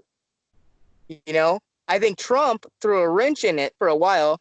I think maybe he's been influenced and now it's just part of the problem too. I don't know. But one thing about Trump, it doesn't matter if his policies work, because I think some of them do. But it is not even his fault, really. He's just his image and his voice makes half the population crazy. So that's why I would have supported Tulsi Gabbard, because she had legitimate crossover appeal. She was somebody that I think Democrats and Republicans could have really got behind. Bernie Yeah, Sanders wasn't. Bernie Sanders was just the left-wing version of Trump. I mean, I'm not talking about his policies, but the right wing hated him. You know, so you're just trading one problem for another. Okay, You so know, what is it about Tulsi Gabbard that you think is highly attractive? That well, makes her different than Trump and Sanders. okay, so just out of aesthetics, she she and I know this is going to sound really shallow, but she's an attractive woman. She's not white, right? And she's highly intelligent. So there's that going on. She's somebody who looks presidential, that doesn't look racist, doesn't say crazy things all the time, right? So her mannerisms alone are really good. Now her policies, so one thing that I like about her, another thing, is that she had tremendous appeal to independents and to even Republicans liked her, right? And that's because, well, she was a military vet, right? Um,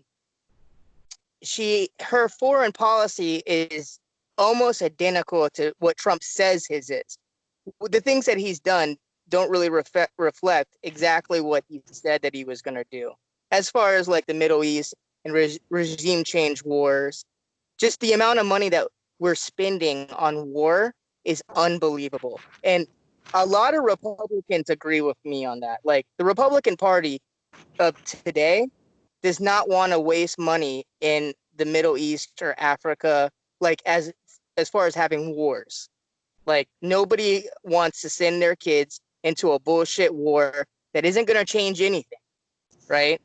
Um, Another thing that I like about her, and this is the progressive side of me, is the money she wanted to save from defunding regime change wars, she wanted to divert into universal health care and some form of loan repayment, student loan repayment. So, but the thing I like about her the most is her overall, like, she seems like she cares about people. She seems like she genuinely doesn't want people to fight anymore. She sees that there's a problem if you have one tribe that will never agree with the other tribe. Oh, by the way, those two tribes are running the Congress and Senate, or the House and the Senate. You know, there's got to be a transformative leader that at least has the possibility of bringing people together. Maybe she would fail, but I know Trump's not bringing people together. Well, I think the riots and the COVID lockdowns are pushing more people into the Republican camp, even though the polls don't say that. But that's another subject. But America needs somebody that everybody can actually get behind. And I think that's why the Democrats were desperate not to let her debate. Because if she would have been in any more of those debates, she would have started gaining traction. Because she's like a liberal dream. She's a woman. She was in the military. She's not white. I mean, she's a mother. She's like a smart liberal. I don't know, man. Like Well, she doesn't tick the boxes for the establishment Democratic Party. I mean, I think the Democratic Party is okay to have a woman, minority, gay, or whatever. I mean, that's okay, right? But what you cannot have is you yeah, cannot have that's not left wing important views. to me, by the way. That's not important to me, right? By the way, I said Right. that because she checks all those boxes, because I know it's really important to Yeah, the but left in general. she doesn't check the most important box, which is to have mainstream neoliberal views, right? That's the most important box to tick, right? In order to be accepted by the Yeah, but donors the of the Democratic Party. mainstream neoliberals, those aren't real. If that's the Democratic Party, I can't be a part of it, because those are the people that don't care. They're no better than the worst Republicans. That's exactly like Joe Biden, even Barack Obama. I voted twice for him. I actively campaigned for him, man. And at the end of the day, they're all about war. They're all about protecting corporations and protecting Wall Street. And they pretend that they care about you. That's what I really don't like. That they stand up and they say that they're for gay rights, or they're for women, or they're for black people, when really they're not for any of it. They're for saying whatever they have to say to make their constituents happy. They're not running to better anything. They're just trying to protect their financial interest. I really Exactly. can't stand Yeah. that, man. Yeah, that's been a huge problem. But I mean, I like Tulsi Gabbard as well. I mean, I think she had good views with respect to military spending, and I totally agree with her perspective on it. But one thing I was very concerned about Tulsi, however, is that so it's like I know in spirit she supports the progressive agenda, um, but it wouldn't have been her main focus, I think, because she has been a veteran, right? So her mindset is about, let's do good military and foreign policy. And look, I agree with everything she says about military and foreign policy, right? But to me, actually, that makes her a good foreign secretary, secretary of state, and makes her a good secretary of defense, right? I mean, I wouldn't necessarily see her as a president who has this broad vision but you know what the for. biggest problem? I know where you're going with this. What's the biggest problem with Bernie Sanders? Well, I mean, Bernie Sanders would be the one who I think Yeah, he would have the agenda. yeah, No, but I the mean, biggest okay, problem so with Bernie the problem is Sanders that he is he would can't support the win. Pentagon. He would support military spending in exchange because he doesn't want to challenge the deep state, right? He's going to accept the deep state in exchange for them allowing him to spend money on social security and healthcare and all the other things, right? So Yeah, but he was never going to win. Even if he would have fought for the nomination, I yeah, don't think he could have won, well, because Nazi was if he winning. I don't think he fought for it, by the way, but he had a brand, and I've been saying this for a long time, and you, me, and Steve's little chats, that his biggest problem is his brand. Like, if he would have just said mixed capitalism with social programs, he might have been able to win. But once you start I know we talked about the terminology of socialism, and I agree with you, except half the country doesn't. Half the country thinks socialism is literally evil. And they not only will they not vote for it, they'll actively, like, I don't know what they would do if if you actually elected somebody who says they're a socialist. They're gonna go nuts. I don't want that. Yeah, I mean, it's you're right. It's about the terminology. I mean, so one of the successful, Labour Party politicians. So that's the left-wing party in the UK, right? Yeah.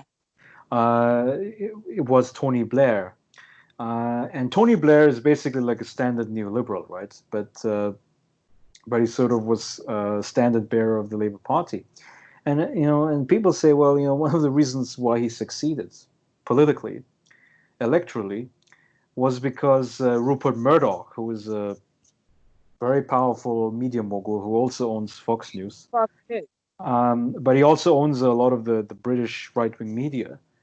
Rupert Murdoch was supportive of Tony Blair, and that's why you didn't see a lot of the crap dumped on Tony Blair, and that's why he was able to push his message and get the votes, right? While the sort of more left-wing successes inside the Labour Party, I mean, most importantly, Jeremy Corbyn, were basically so far to the left that Rupert Murdoch media was basically bashing the Labour Party endlessly, and so without the sort of the right-wing media support at least tacitly, the argument was that you couldn't win the elections. And unfortunately, it has been true so far, right? So, and it's not a good news. I mean, it means that you have to sort of, play a moderate message, and then when you get elected to power, and you say, "I don't give a fuck about getting reelected," so, so now let me just make an about face and go on a radical agenda. And that's basically what you'd have to do, right? I mean, if you I want think to have real change.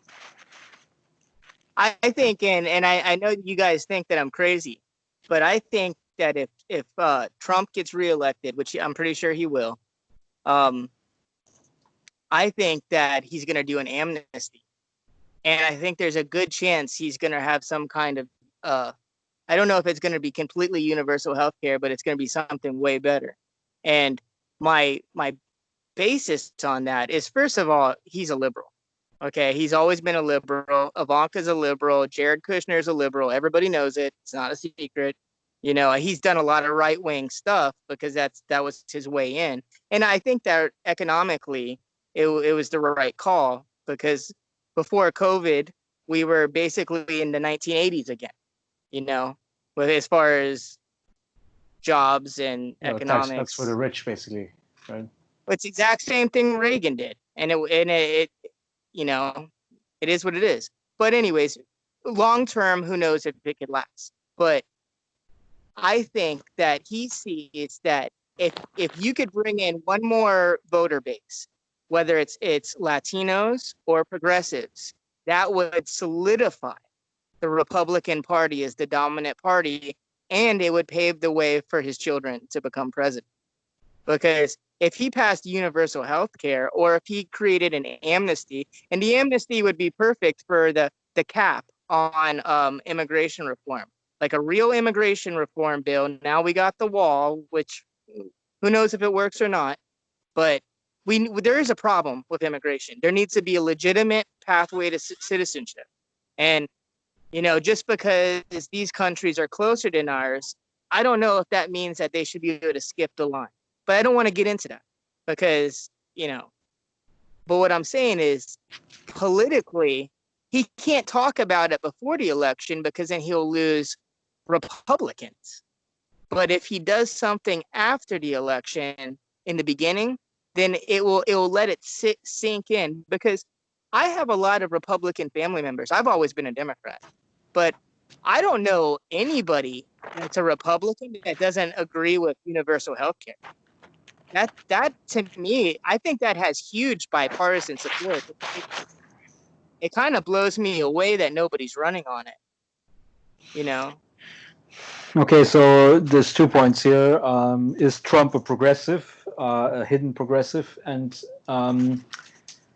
I would say the answer is no. I mean, you would have to have seen certain indications of it, but I haven't. I mean, the indications I saw was, okay, we're going to repeal Obamacare, but we're not going to really put anything else in place. Because Obamacare didn't work.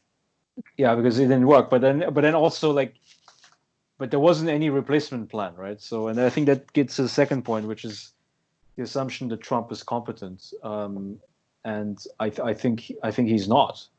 I mean, look, there are certain things that he could do with fanfare, right? I mean, so like, I'm gonna announce like more border security. Okay, there's a little bit more spending on border security. Well, that's an easy thing to do. He did a bunch of symbolic things, like going against like the Muslim ban, and also he appoints the judges, the right judges. So those are the sort of the easy scoring points. The tax cuts, because obviously the Republican Party, which is a party of the rich, is very happy about doing tax cuts. But that's it. I mean, there isn't You realize anything. that the majority of Republicans are middle class, right? Yeah. So there's some benefit to the middle class, of course, but No, I'm talking about voters. Yeah, but There's for the lower quintiles, the tax cuts do expire, and for the upper income bracket, it doesn't expire. But anyway, so no. What I'm telling you is you said that the Republican Party is the party of the rich, and traditionally that's been the case. But what Trump saved the Republican Party. Before Trump, the Republican Party was kind of like the Democratic Party. It was like dying. And now it's been like revitalized. There's all these new Republicans that weren't Republicans. A lot of them were definitely Democrats. They moved like me. I voted for him, and I mean, I got to but tell you that more and more people, my mom started out being a Democrat, just like when Trump got elected, my mom did not vote for him. Now my mom said that she's going to vote for him because, quote unquote, the left is crazy. So I okay, so maybe it was all by chance. Maybe he is incompetent and he just fumbles his way through all these things, and somehow he continues to grow his Republican base, right? yeah, but I see. In order to get support from what you call the Trump supporters, right? You don't actually have to be competent. Like, you don't have to deliver policies that people like. Because all you have to do is to say that, drain the swamp, the corrupt establishment, and that you oppose that corrupt establishment, and that you want to shake things up, or that you're going Are to they not tweet, corrupt or are they corrupt?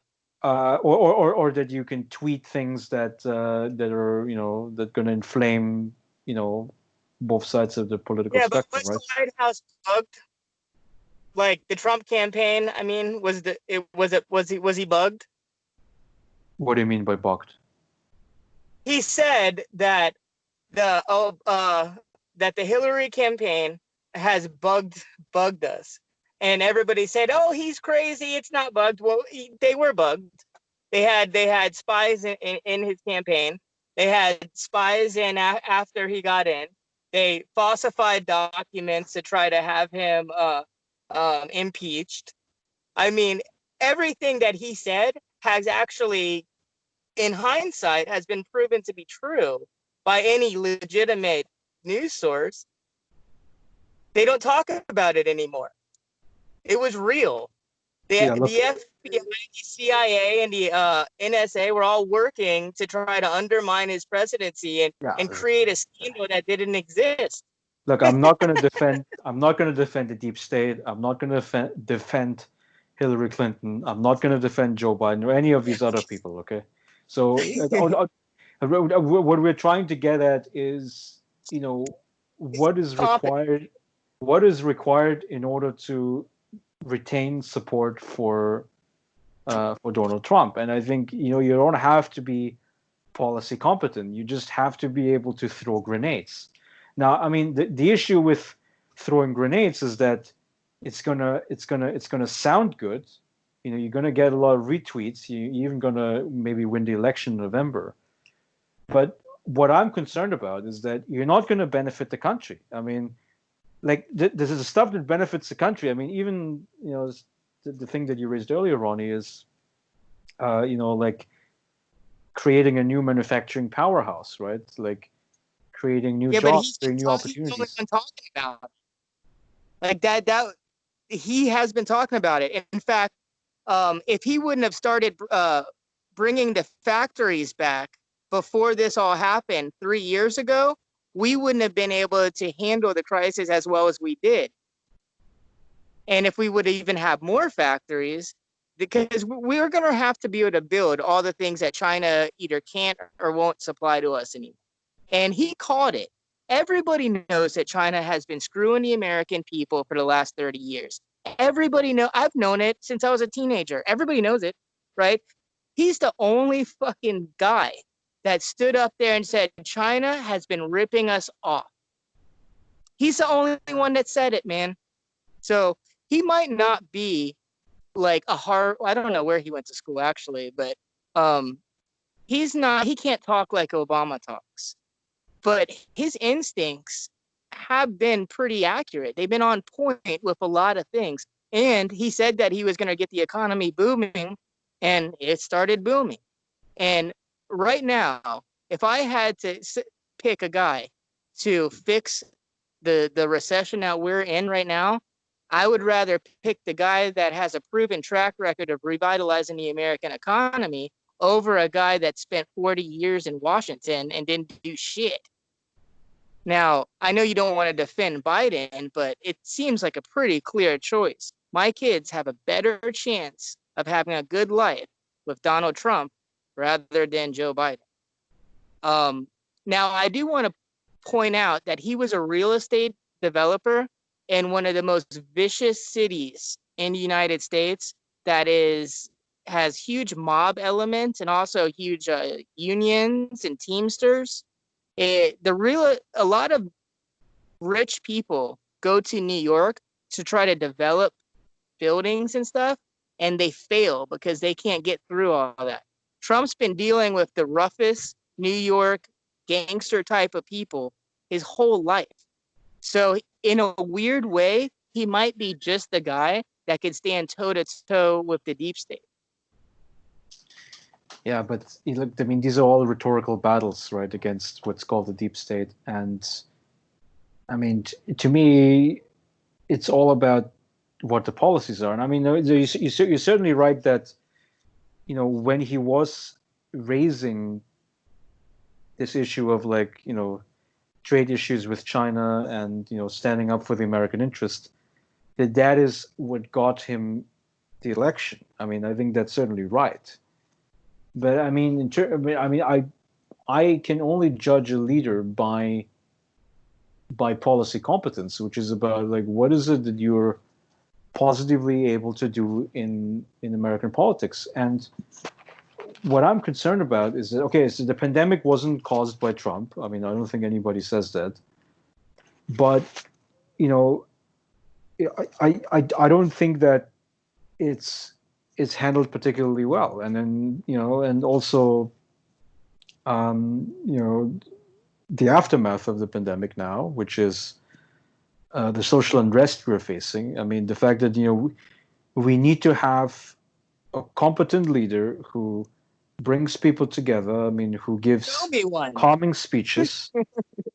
Yeah, Show me one. I'll for her. Well, bring out calming speeches, and then even if you didn't believe in having to do something about police brutality, I mean, at least throw people the bone so that that the situation doesn't get worse, right? That's the Hippocratic oath that you're taking if you're a doctor. Now, I mean, if you're a politician, you don't have to take the Hippocratic oath.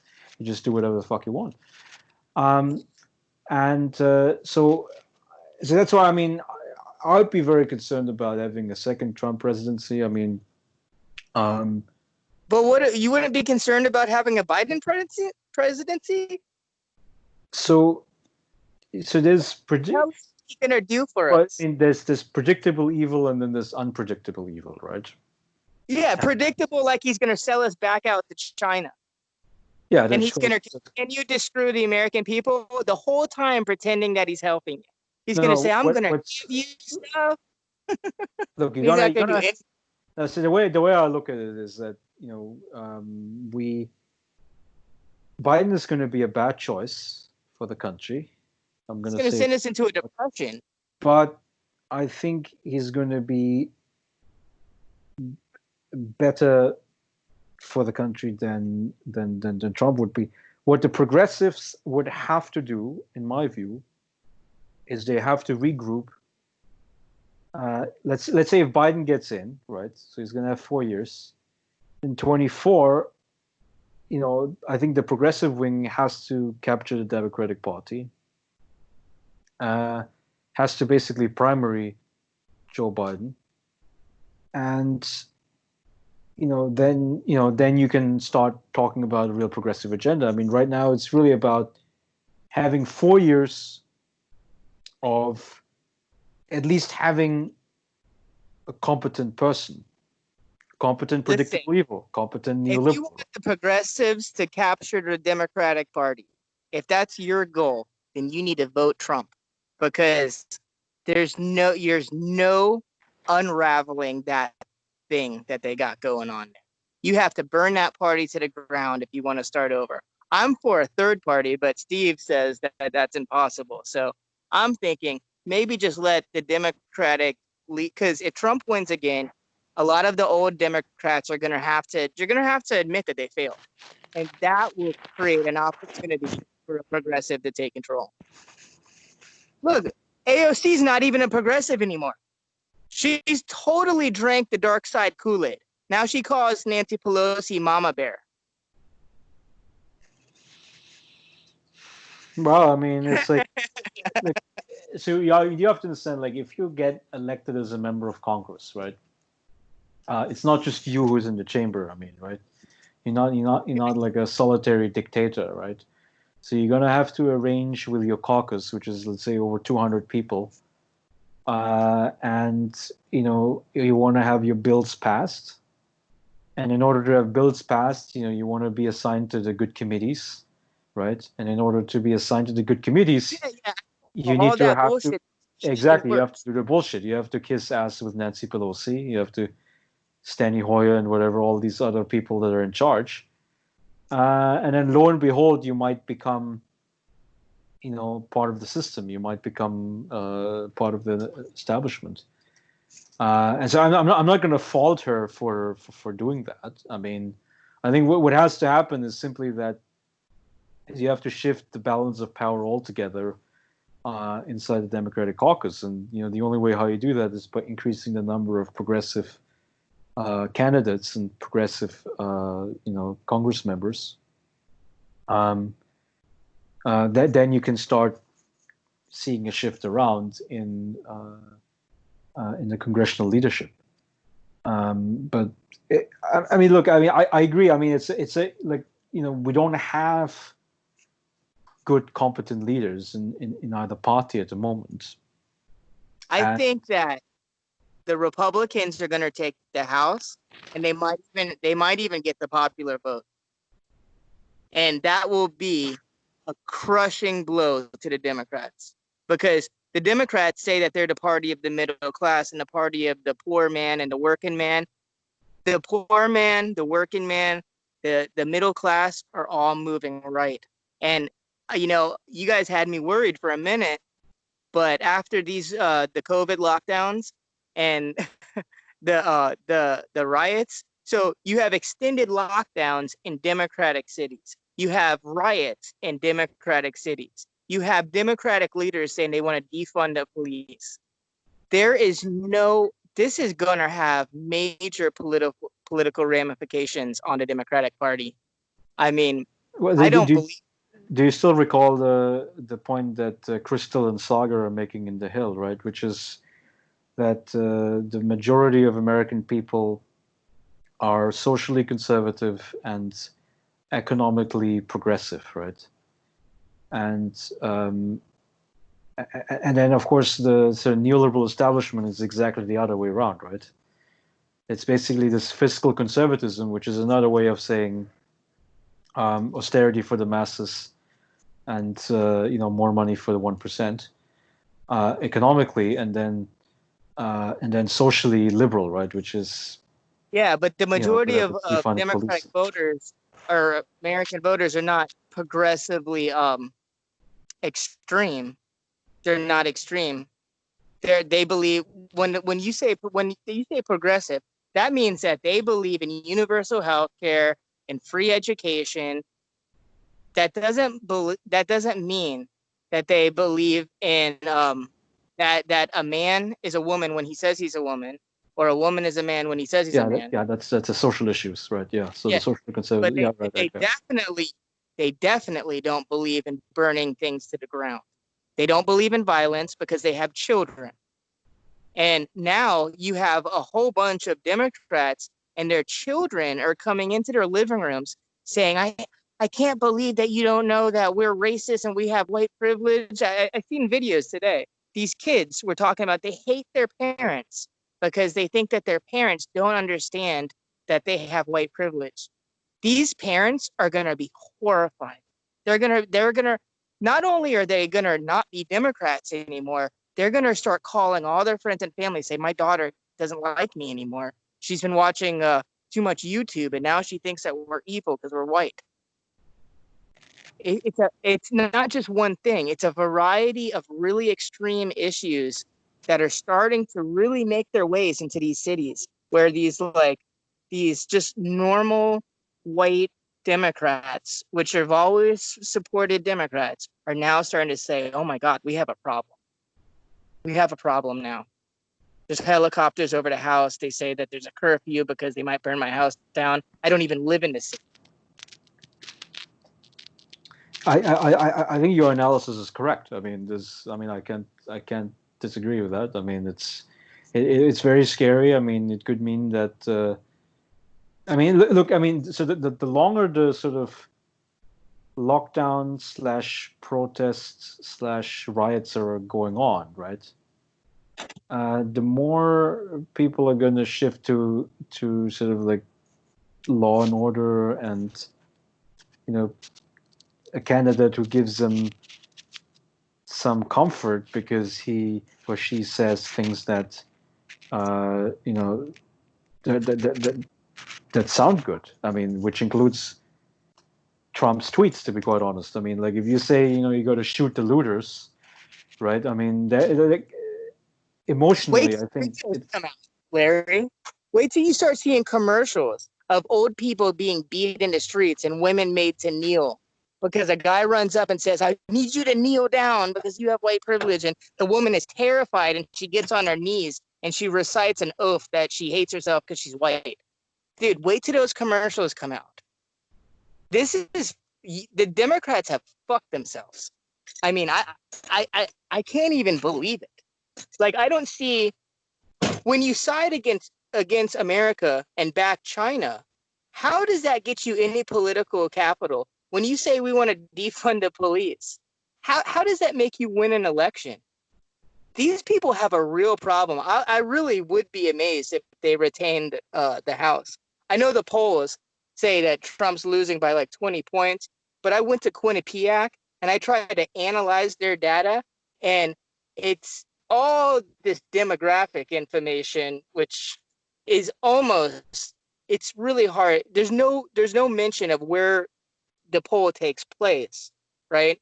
But one thing is clear is there was only about 300 people that were polled. So that's just one example. I don't know if that's the standard sample. But it costs a lot of money to do these surveys, so you cannot possibly interview every single American. No, but 300 people is not representative of the country, and I wonder if they're targeting the same areas. I'm wondering if they want the poll to show that Trump is losing, because they're already lying in the media. Why wouldn't they lie during the polls?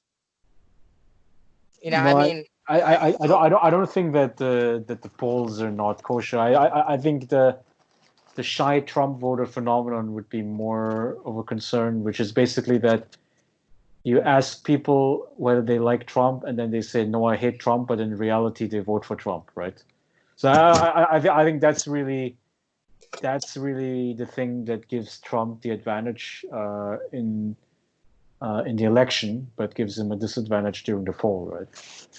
So I think the shy Trump voter phenomenon is a serious one, because I mean I do understand that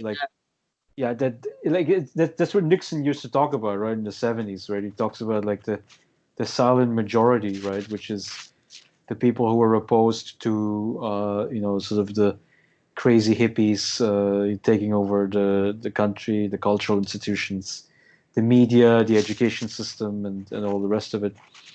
And Larry, still there? Yes, I'm there. I lost you for a minute. Yeah, I mean, I'm just talking about the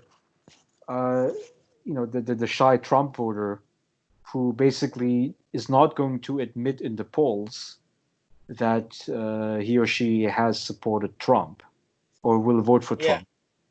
And so I think that's what could be behind the poll results. I don't think there's gonna be the kind of shy Biden voters. So I think in any poll that Biden is going to be somewhat overestimated. But then it's like, well, I know how much? nobody's told me.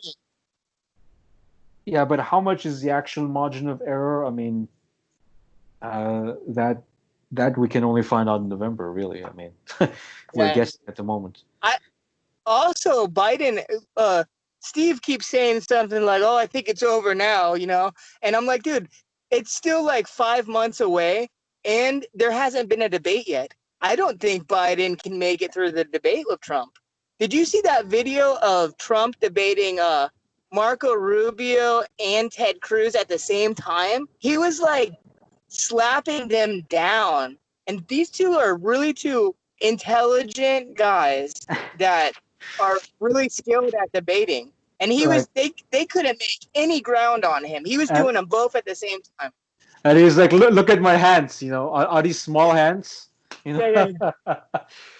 I mean, there was. I mean, I watched the RNC debates 4 years ago, just for entertainment value. I mean, it wasn't. They are entertaining. Trump's Yeah. entertaining, man.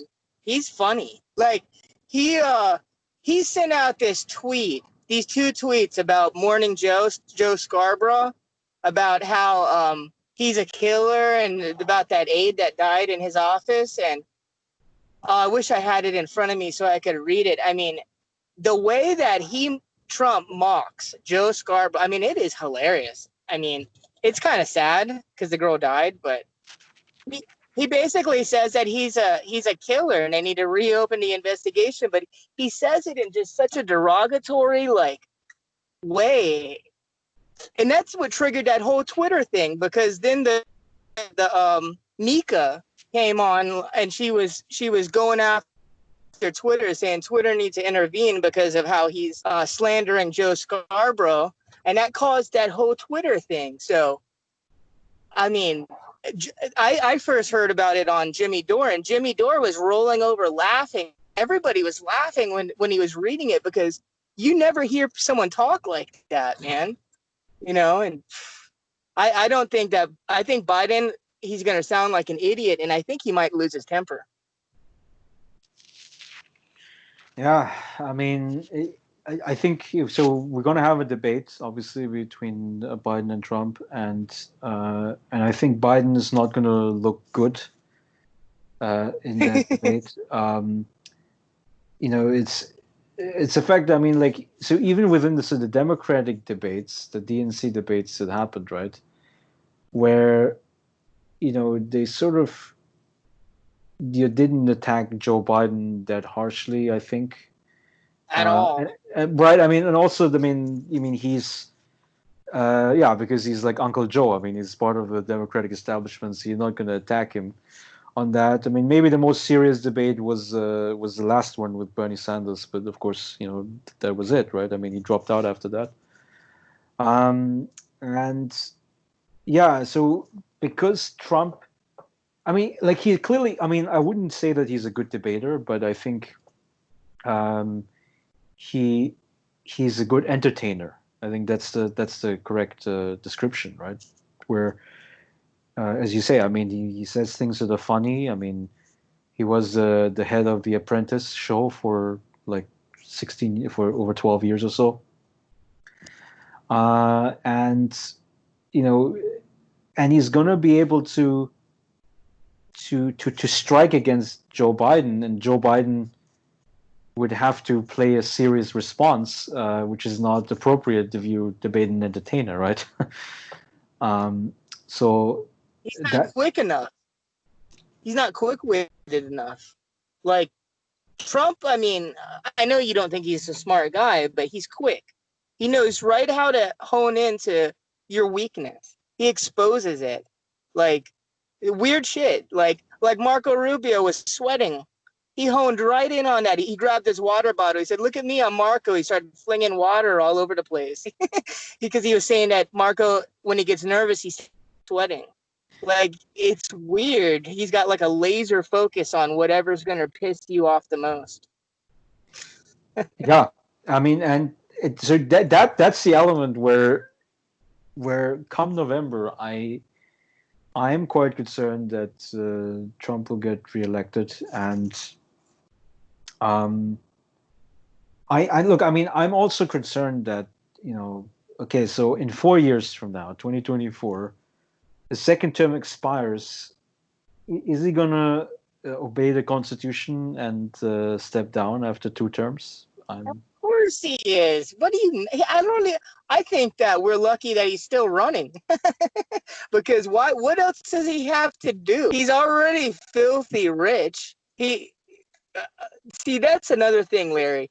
I don't think he's as bad of a person. I think he's got a vulgar mouth, but I think he genuinely ran because he sees America going in the wrong direction. And that's definitely what his supporters think. And if you look at his children are well-spoken, highly educated. They were liberals most of their lives, by the way. I think they just switched within the last like 4 years once Trump figured out he was running. He seems, I know he's been married a few times, but he seems to have his family in order. And I don't think that you can be president of the United States if you don't have your family in order, to tell you the truth. And another thing is Donald Trump is the most investigated person in the entire history of the earth. If this guy had any real skeletons that could stick to him, besides when he was talking to a reporter, he said that he could grab a girl's genitals, because he probably could, because he's been a billionaire his whole life and dated supermodels, which is a bad thing to say. But the guy has he's never really done any crimes. He doesn't smoke. He doesn't drink. I mean, the guy has no real skeletons. I mean, you could say that he's a shady businessman, but in the corporate sector, that's a plus. So if anybody was scrutinized, the amount that Donald Trump has, I couldn't run for president. I have too many skeletons. Joe Biden's got skeletons crawling out of his closet. They're all over the place. They're like dancing around his living room. He's got so many skeletons. Dude, I don't know, man. I don't think Trump is as bad as people make him out to be. He was a Democrat his whole life. Yeah, I think he would be quite worrisome. I mean, it's so for me. I mean, the main question about like, well, is he a dictator? I mean, or is he just too incompetent to be one? I mean, I'm sort of vacillate between these two positions. Trump is building a dynasty. He's not going to jeopardize one of his children from becoming the next president by pretending that he's going to stay in office. First of all, you're not allowed to do that. Like, that would really start a problem. Yeah, second of all, he's moving forward to start his media empire. Steve thinks it's going to be a radio talk show like Rush Limbaugh. I don't think so. I think it's going to be a constitutional conservative, like classical liberal social media site like Twitter or Facebook. I mean, but also I don't think Trump is that like savvy politically to make these kinds of arguments. I think he's not a Rush Limbaugh. Yeah, right, exactly. He's sort of like, I mean, he has his passion points, right? Which is, we got to bash up China, we got to build the wall, right? We got to, wall.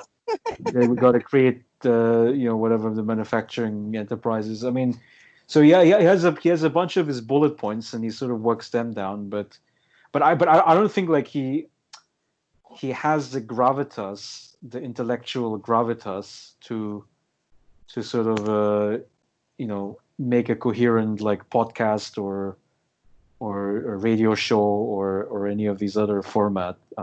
I mean, maybe I could be wrong. I mean, he could convert his Apprentice experience to great effect. I mean, it could very well be. But No, but there's a void, there's a vacuum for another competitor to either Facebook or Twitter. Right now there is. It's actually the perfect timing. He's got so many followers that with one tweet, he could have like 2 million people sign up in one day. well, but I that's the mean, thing. I mean, he has a dispute now with Jack Dorsey, who's the Twitter CEO, right?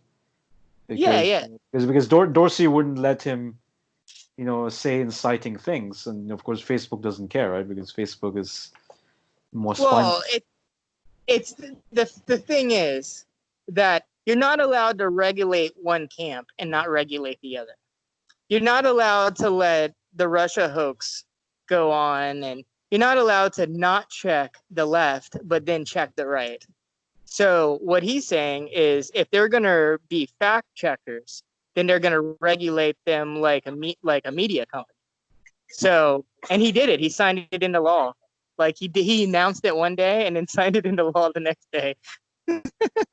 I mean that's another problem, right? Where basically whatever the president says, that's going to be the law of the land, right? So But that's an executive order. So I mean, hey, if Biden gets elected, he can undo it. yeah, That's a problem when you don't use Congress. I mean it's so obviously like so the moment that you sort of take over state power, I mean you have to have a certain decorum. You have to respect the institutions. You have to respect the rule of law and freedom of speech and things like that. And the moment you sort of even like marginally, I mean, not completely, but even marginally try to shake it up, like by regulating Twitter or whatever. Do you think that's right though? To regulate one ideology and not the other? No, I mean that's not what I'm arguing about. I mean, I understand that point. I mean, sure, we should scrutinize all sides, They but linked his tweet to an article that was retracted for not being true. yeah, The but why? for me the problem is like if you're the president, I think you should sort of stand above the fray because the moment the president says, okay, you're fake news, right? So I'm gonna put my regulators on your news media source, and then the news media source that supports me, I'm gonna let them do whatever they want, right? But Twitter said they're not a news media source. Yeah, but I'm just saying, like, if like once you do that, then then we destroyed rule of law, we destroyed freedom of speech, and then the republic will just descend. I understand why he does it because he's in an information war. When he'll say something on the TV and then it'll be reported not factually the way he said it. I see it all the time. He'll say something, it'll be taken out of context, and then they'll push it through all liberal forms of media. So half the country is believing something that is not real. The only way he just fights back any way he can because he's trying to get reelected. If he didn't fight back, he wouldn't get reelected. If he wouldn't have fought back against the Republicans, he never would have got elected. If he wouldn't have fought against Hillary Clinton, he wouldn't have got elected. It's dirty. The way that they control media and manipulate facts and truth is despicable. And that's one thing that the progressive podcasters agree with the Republicans on right now. And hey, I just want to be clear about something. The only reason I think that Fox News is more factually accurate right now is because the narrative coincidentally aligns with the truth. I don't think it's because they're better. I think it's just it's a happenstance that the narrative is coincidentally aligning with the truth. Yeah. So I mean, I'm of course troubled by the notion that Fox News would be the truth teller of the country. I mean, but outlets all the time. I mean, to me, the main issue is a one of principle. I mean, of course, you can be siding with Trump. You can sort of be Trump's media spokesperson or lawyer or whatever else. and you can sort of explain his point of view about being so-called unfairly treated. I look at it from an institutionalist perspective, which is simply that, we have to retain media freedom, and I think the only way how a president can defend himself against what he believes to be fake news is, you know, if it undermines, public security, national security, or something, right? Which, in almost no cases do I see that happening. It's not like, the New York Times is giving, the nuclear codes to North Korea or something, right? So, Okay.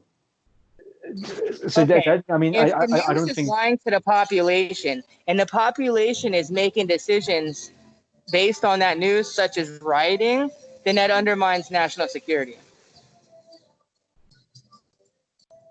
Sorry, So you're saying that the liberal news media is encouraging rioting. Oh yeah, definitely, without a doubt.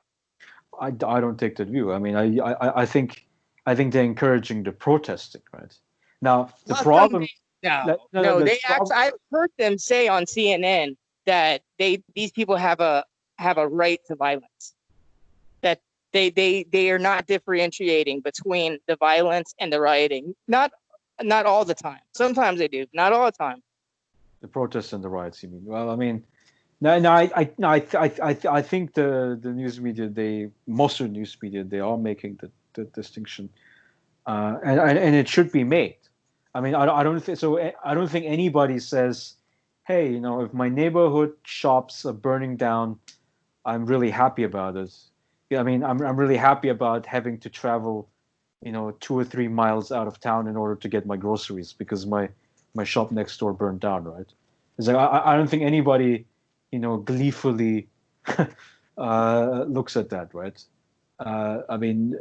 So to me, media principle of freedom has to be maintained. The state, which includes the president of the U.S., doesn't have a right to interfere and regulate with what's being reported on. I think that's the one principle that we should stand up for. If it was Bernie Sanders, and you put Bernie Sanders, he was the president, and Twitter was fact checking his tweets, right, and sending it to articles that had been taken down for not being true. And they never do that to Republicans. You wouldn't have a problem with it? And it was maybe jeopardizing him from getting a second term, because the media was working against him constantly every day. You don't think that Bernie Sanders should fight? He wouldn't fight, and that's why he wouldn't get reelected. That's why he didn't get the nomination, because he doesn't fight. Because these people, that's what they do. So the short answer would be, I wouldn't mind if there was a biased fact checker, but then I think concretely in Bernie Sanders, I would ask and throw it back and say, well, what was the falsehood that Bernie Sanders was touting, right? Like, I wouldn't know. What was he saying that was patently false? This guy only talks about income inequality, and income inequality is well studied. There's data, there's tax data on it. Well, you've seen them. They did it to him too. The same people that attacked Trump were attacking him too. That's probably why he's not the nominee. Yeah, because right. So the right-wing news media is slandering him for being a socialist, basically, right? Yeah, they destroyed your candidate, Larry. Yeah, but don't vote for Democrats. So I understand, how the right-wing news media is so powerful. But look, you got to fight to some extent, right? If you're in Bernie Sanders' position, you got to, stand up, and hopefully people are going to vote for him. And Bernie was successful, obviously, in his home state in Vermont, right? He lost, he ran for Congress in '88, and he lost that first election. I think it was by only 3 percentage points, and then he ran again 2 years later, and he won that seat, right? So, he's a savvy guy, but obviously Vermont politics, where you have a population of 600,000 versus 330 million in the U.S.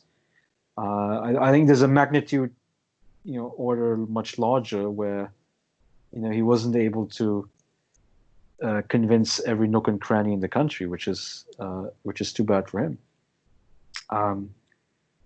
But yeah, I mean, but Bernie has to fight, man. I mean, and anybody who's progressive, I mean, you got to stand up for your principles, and then hopefully you'll win it at the end. Did you get the sense at the end that he was never trying to win? Because I did. Well, I mean, so towards the end, I mean, the energy level was low because of the pandemic, right? So the thing is that Bernie benefits more from live rallies with his supporters than Biden does, right? Because Biden is just like, he's confused, right? He's an old man, right, with dementia. But Bernie, but Bernie really was sharp. I mean, he really got energized by talking to his base, and that's what Trump said in the Fox News interview with Brett Baer, right? He said that that he thought that Bernie was a more formidable candidate than Biden. Yeah, so do I. I think so did a lot of people. Yeah, because Bernie has the base. I mean, of course, Biden has the donors.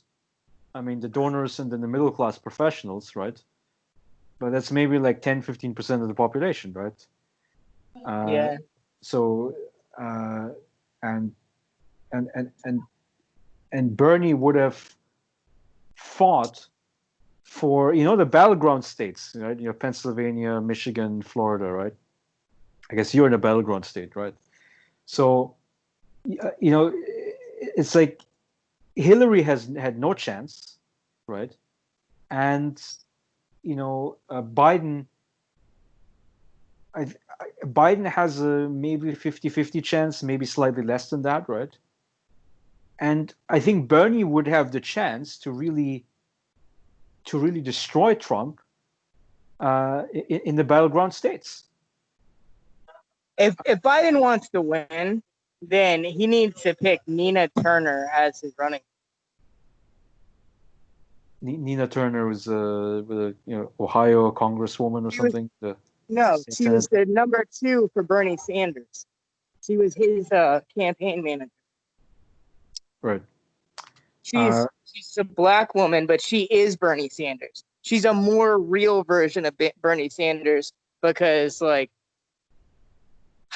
Bernie Sanders, I think, I don't know what happened. I think he had a meeting with the Democratic leadership and somehow they talked him into backing off. That's what I really think happened. I don't know if it was planned from the beginning, but I think something happened where they got to him and they said, listen, man, we need you to back out. And for some reason, he listened. That's my conspiracy theory. But Nina Turner was his campaign manager. She's just like him. They're exactly the same policies, and she's pretty popular. But Biden won't pick her because he doesn't want there to be a progressive with him. His donors don't want there to be a progressive like that because if he dies, she becomes the president. And then you really will have change. That's the last thing they want. Exactly, yeah. So they're gonna appoint some, centrist establishment like himself. Yeah, of course. Yeah, I mean, he's gonna pick Kamala Harris. or Amy Klobuchar or one of. I mean, because she's the one. She was the district attorney or the state prosecutor in Minneapolis that did not file a charge or did not pursue charges against that cop when he killed the first guy. She was actually the lady that chose not to file charges against him or press the charges. She dropped it. And that allowed him to kill George Floyd. She's directly responsible for it. There's no way he's going to pick Amy Klobuchar. She's a disaster. I think he was going to. I do think he was going to. Yeah, I mean, whoever it's going to be, I mean, we know it's not going to be progressive. And it's going to be Kamala. and it's going to be such a shallow, see-through. He's picking her because she's a black woman. They're going to see through it. Voters aren't stupid, man. They can see through shit, man. He is racist. I really do think. I think Obama picked him because he was racist. Because Obama needed the support of the old Dixiecratic wing of the Democratic Party. Because the Democratic Party used to be a racist party. And so when Biden started his career in the 1970s, right? So they had this debate about busing, right? And like you remember in the DNC debate where Kamala Harris was hitting Biden on busing, right? It was like in this when he was like when he was a senator or whatever. And he was basically opposed to busing because him out on it. Yeah, right. But he's got a long public record of racist stuff. Yeah, I mean, anti-gay stuff. Yeah, but like if you start your career in the 1970s, right? You know, and you want to be elected, you know, of course you're going to do the thing that's popular at that time, right? No, but the way he's on tape, the way he talks about things, he doesn't sound like someone who's just going with the flow. He says stuff like how much he believes into it. Like he says it with such emphasis. Like those ads are going to start running. They haven't run yet. Trump has not unleashed on him yet. It's coming. Trump has a major war chest. He's going to blanket the airwaves with racist, anti-everything Joe Biden stuff. Then he's going to sprinkle some rioting and defunding the police on top of it. Yeah, I mean, it doesn't look good for Joe Biden. I mean, he's like the worst guy they could have picked. Any one of the other guys would have been more formidable against. It's so weird. Like the Buttigieg, I didn't really like him, but he was a gay guy and he was still white. I mean, I know that shouldn't matter, but it does. In the political world, that stuff matters, man. You know, it in this they call it intersectionality, which I don't believe in. But to the Democrats, so you have most to be boxes you check. Yeah, you have to check the most boxes. So you have to be queer, you have to be black and female. But at the same time, you have to be able to appeal to the white base. Yeah. So that's the trick, you know. And oh God, I really think it's gross. Like the whole thing. I swear, like it would be his godsend if Michelle Obama would run with him, but I don't think she would willing to do it because she doesn't want to lose against Trump. Because I'm pretty sure she's gearing up to run in 2024. Yeah, I don't really understand the political obsession with Michelle Obama, to be quite frank. I she's a competent lawyer, right? I mean, she has, a job. She was a good first lady, right? But I don't know anything about her politically, right? It's like, I mean, she was sort of, yeah, okay, I support my husband in power, whatever, but there wasn't anything.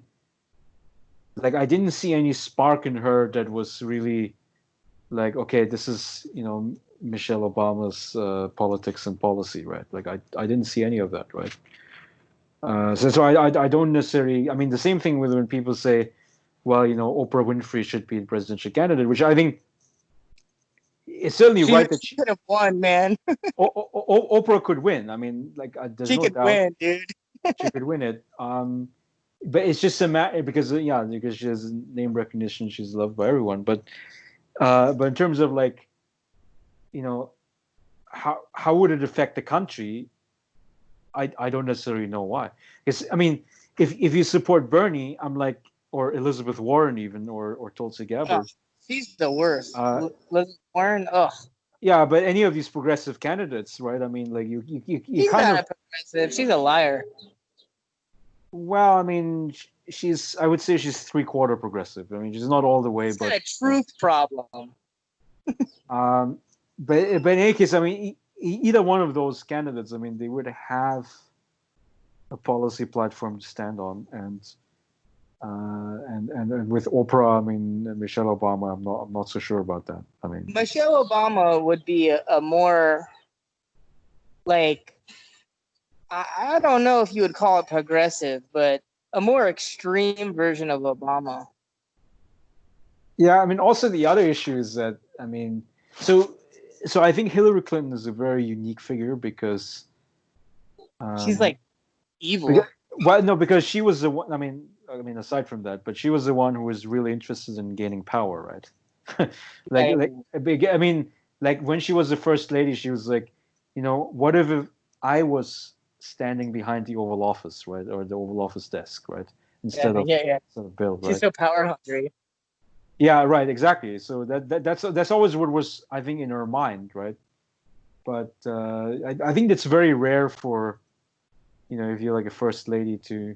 The reason why I think she's gearing up to run is because the Clintons were the first presidents in history to maintain a residence in Washington after they were out of office.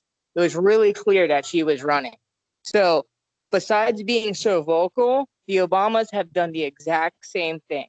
They're keeping their feet in the water. They have a large presence in Washington D.C. And I think there's a personal aspect to it. I think they really feel like Trump has hurt their legacy. So it gives them 8 more years. And she's I don't think she would be a good president. I think she's too combative. I know that sounds funny coming from somebody who votes for Trump, but she seems angry and aggressive, and she really buys into that whole like minorities have been suppressed by white people thing. She kind of like scares me, actually. No, I mean, I had the opposite impression. I thought that she was like one of the things that she was, passionate about as a first lady was, fighting obesity among school-age kids. So she tried God, to, she's like an activist, man. yeah. So she tried to revamp the school lunch menu, like less pizza and more veggies and stuff. And I mean, but that's like that's kind of what I would expect the first lady to focus on, right? It's like, Yeah, I think like that's what she looking was at, doing. She was playing the role she was supposed to do. right, I like don't know if she was ever domestic planning abuse on running victims. for president. I Exactly. think it's a vacuum of leadership that's presenting an opportunity. Yeah, But she would be a juggernaut. yeah, but that's the thing. I mean, you got to have the passion. You got to have something that like you got to have the one idea that's driving you, and then you cannot come around to me and say that fighting for better school lunches is what qualifies you to become president, right? Yeah, but the thing is restoring decency. The bringing it back to the way it was under Obama. That's the thing. Undoing what Trump has done. That's the new thing. It's real. It doesn't mean anything. It's what really gets everybody going. Which is But also to restore the status quo, right? Because we know that exactly. Dude, Obama was the first thing he did was he bailed out the banks, and she's then a he said to the female. homeowner, "Screw you." She's a female Obama, dude. She's like political gold for the Democrats. Yeah, so I mean, whether it's Obama, whether it's the Clintons, I mean, or Biden, I mean, it's the establishment, and I think that the political system needs to have a fresh face. Dude, there's a good chance that 2020 is literally gonna be Obama versus Trump, and it'll be Michelle Obama versus Donald Jr. That is a real possibility. You mean for this election? No, 2024. 24, okay. Michelle Obama against Donald Trump Jr. Oh my God! I mean, this is Dude, a real possibility. no, this is a nightmare scenario, I would think. Well, but okay, I think that's a good note to end on. I think we're at close to 3 hours. I thank all of my listeners in here, and I thank Ronnie for joining me here in this podcast.